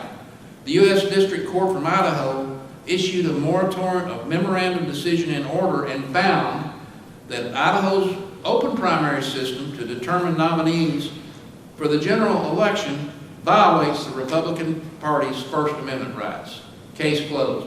So we're fighting for that here in Texas under the plank of freedom of association. So that's it in a nutshell. Thank you. Good job. Okay, this brings us into the consent docket. Does any commissioner wish to question, pull anything on the consent document, or do I hear a motion? I move that we approve the consent agenda as stated. Second. Okay, motion made by Commissioner Wilson to approve the consent agenda as stated, second by Commissioner Sanderson. Any further discussion? Not, all those in favor say aye. Aye. All opposed say nay. Motion carries unanimously. Then road ops. The illustrious Mr. Todd Tuggle discussing and consider placement of Hood County as not responsible for individual accident, injury, loss or damage to personal property, and overnight camping and parking prohibited signs at the Hood County property situs 2423 Liveman Highway. Take appropriate action. Is that right there at the G's gunning store? Across the road next to David's supermarket. Yeah. They're on that corner there, and it goes down to the edge of the lake. I think that's a good. Yeah, we had, the conversation had come up in the ADA committee meeting about signage around the county properties and buildings and stuff. And we just really felt like this was probably a good move to make, to put this signage up to kind of protect the county. And then also, and the county attorney had also, Mr. Quine had helped us with verbiage on this as well. And then there had been some, I guess, some reports of public maybe doing some overnight camping there on that property. So we just thought we'd incorporate that into the same sign there. So anyway. Been doing that for years. Yeah, That's a good idea. We get a lot of phone calls on that particular issue, and there used to be some signs up there, apparently, you know, it was just nailed to a tree or something, and they took off with it or something. It wasn't any that we put up, so. Right, but yeah, been a little confusion. And Melissa may have a little input on this, on the ADA, as far as the signage. Well, we're just trying to make sure all of our signs are posted and on county property that just reflect that it is county properties, things like that. We didn't want to designate that as a park or anything, because I don't think that is the case, but definitely want to address any issues that we may be having as far as people spending the night, and let them know also that we're not responsible for any accidents. And right there across the street is the VRA park that's got bathrooms over there. Yeah, they can camp there. They can go camp over there. They are allowed. More appropriate place to camp. So with that, I'll make a motion to have road ops place signs as on display there. Second. Okay. Everybody's approved of that. Yeah. So a motion made by Commissioner Andrews to approve the placing of the sign as I've stated in here at the places at 2423 Liveman Highway.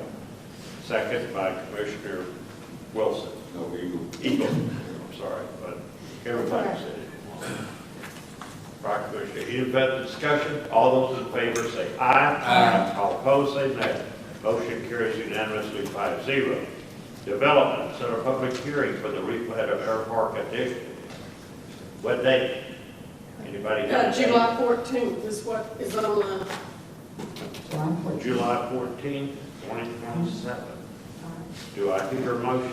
Move to 26. set the public hearing for the replat of Air Park Edition number 3.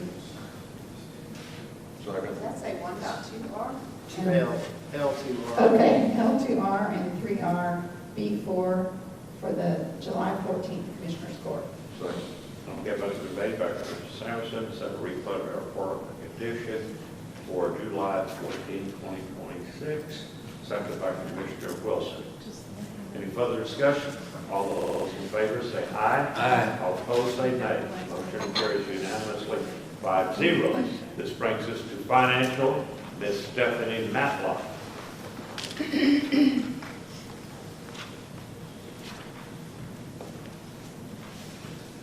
Good afternoon. I request the court to consider certification of payment of invoices for the period of May 29, 2026 through June 11, 2026. Discuss vendor payments over $10,000 and take appropriate action.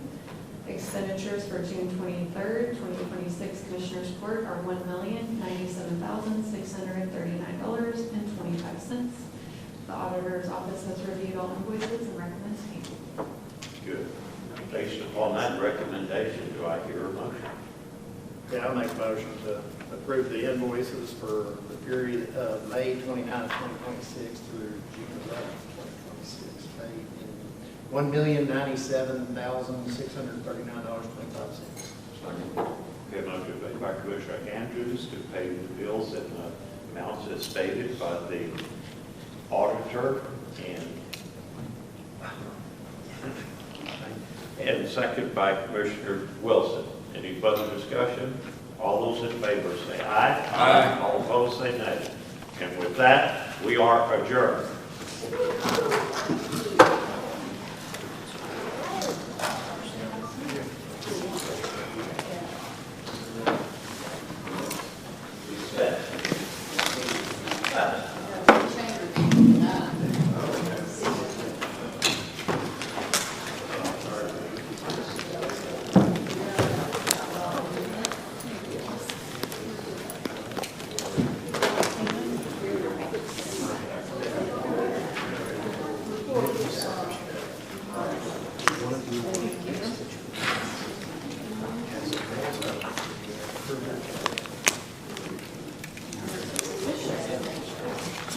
I got to change that picture.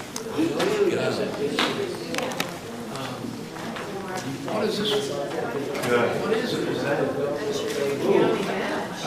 Wow. I don't want to interrupt you. Well, I'm thinking, I get it. it's hard for me to do so. I get it. We don't need no stinking badges. What's this for?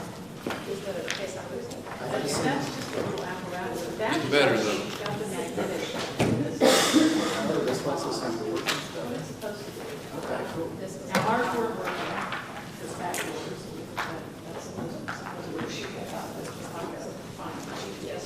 Yes, sir. I just want to introduce myself to you. Yeah. It's fairly new.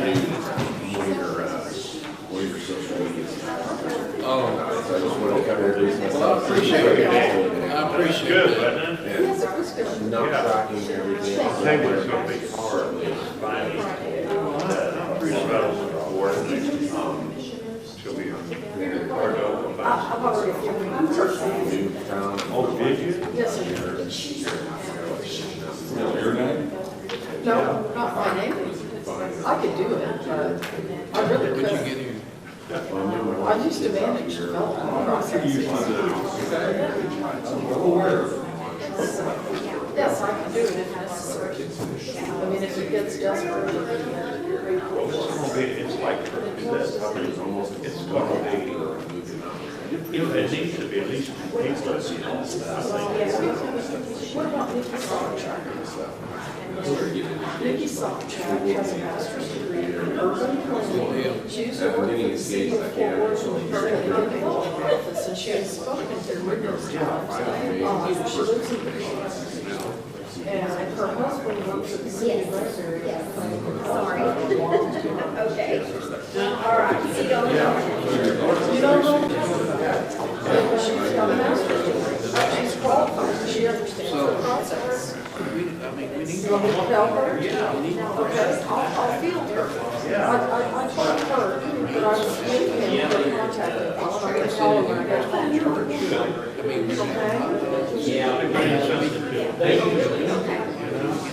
Oh, I bring something? Yeah, they do.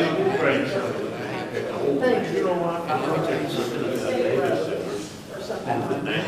Three weeks to the actuary. So you get it.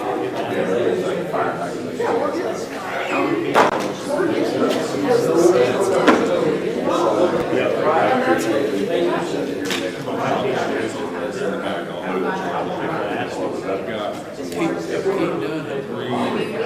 If I see you out there again, I won't.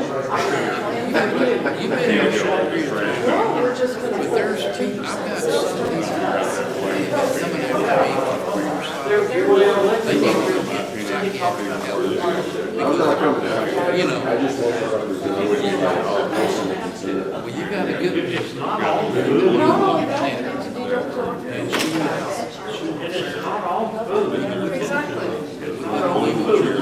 We're not legal to And it's not our basement. All right, let's swing by next. Yes, it is. So how'd you like one?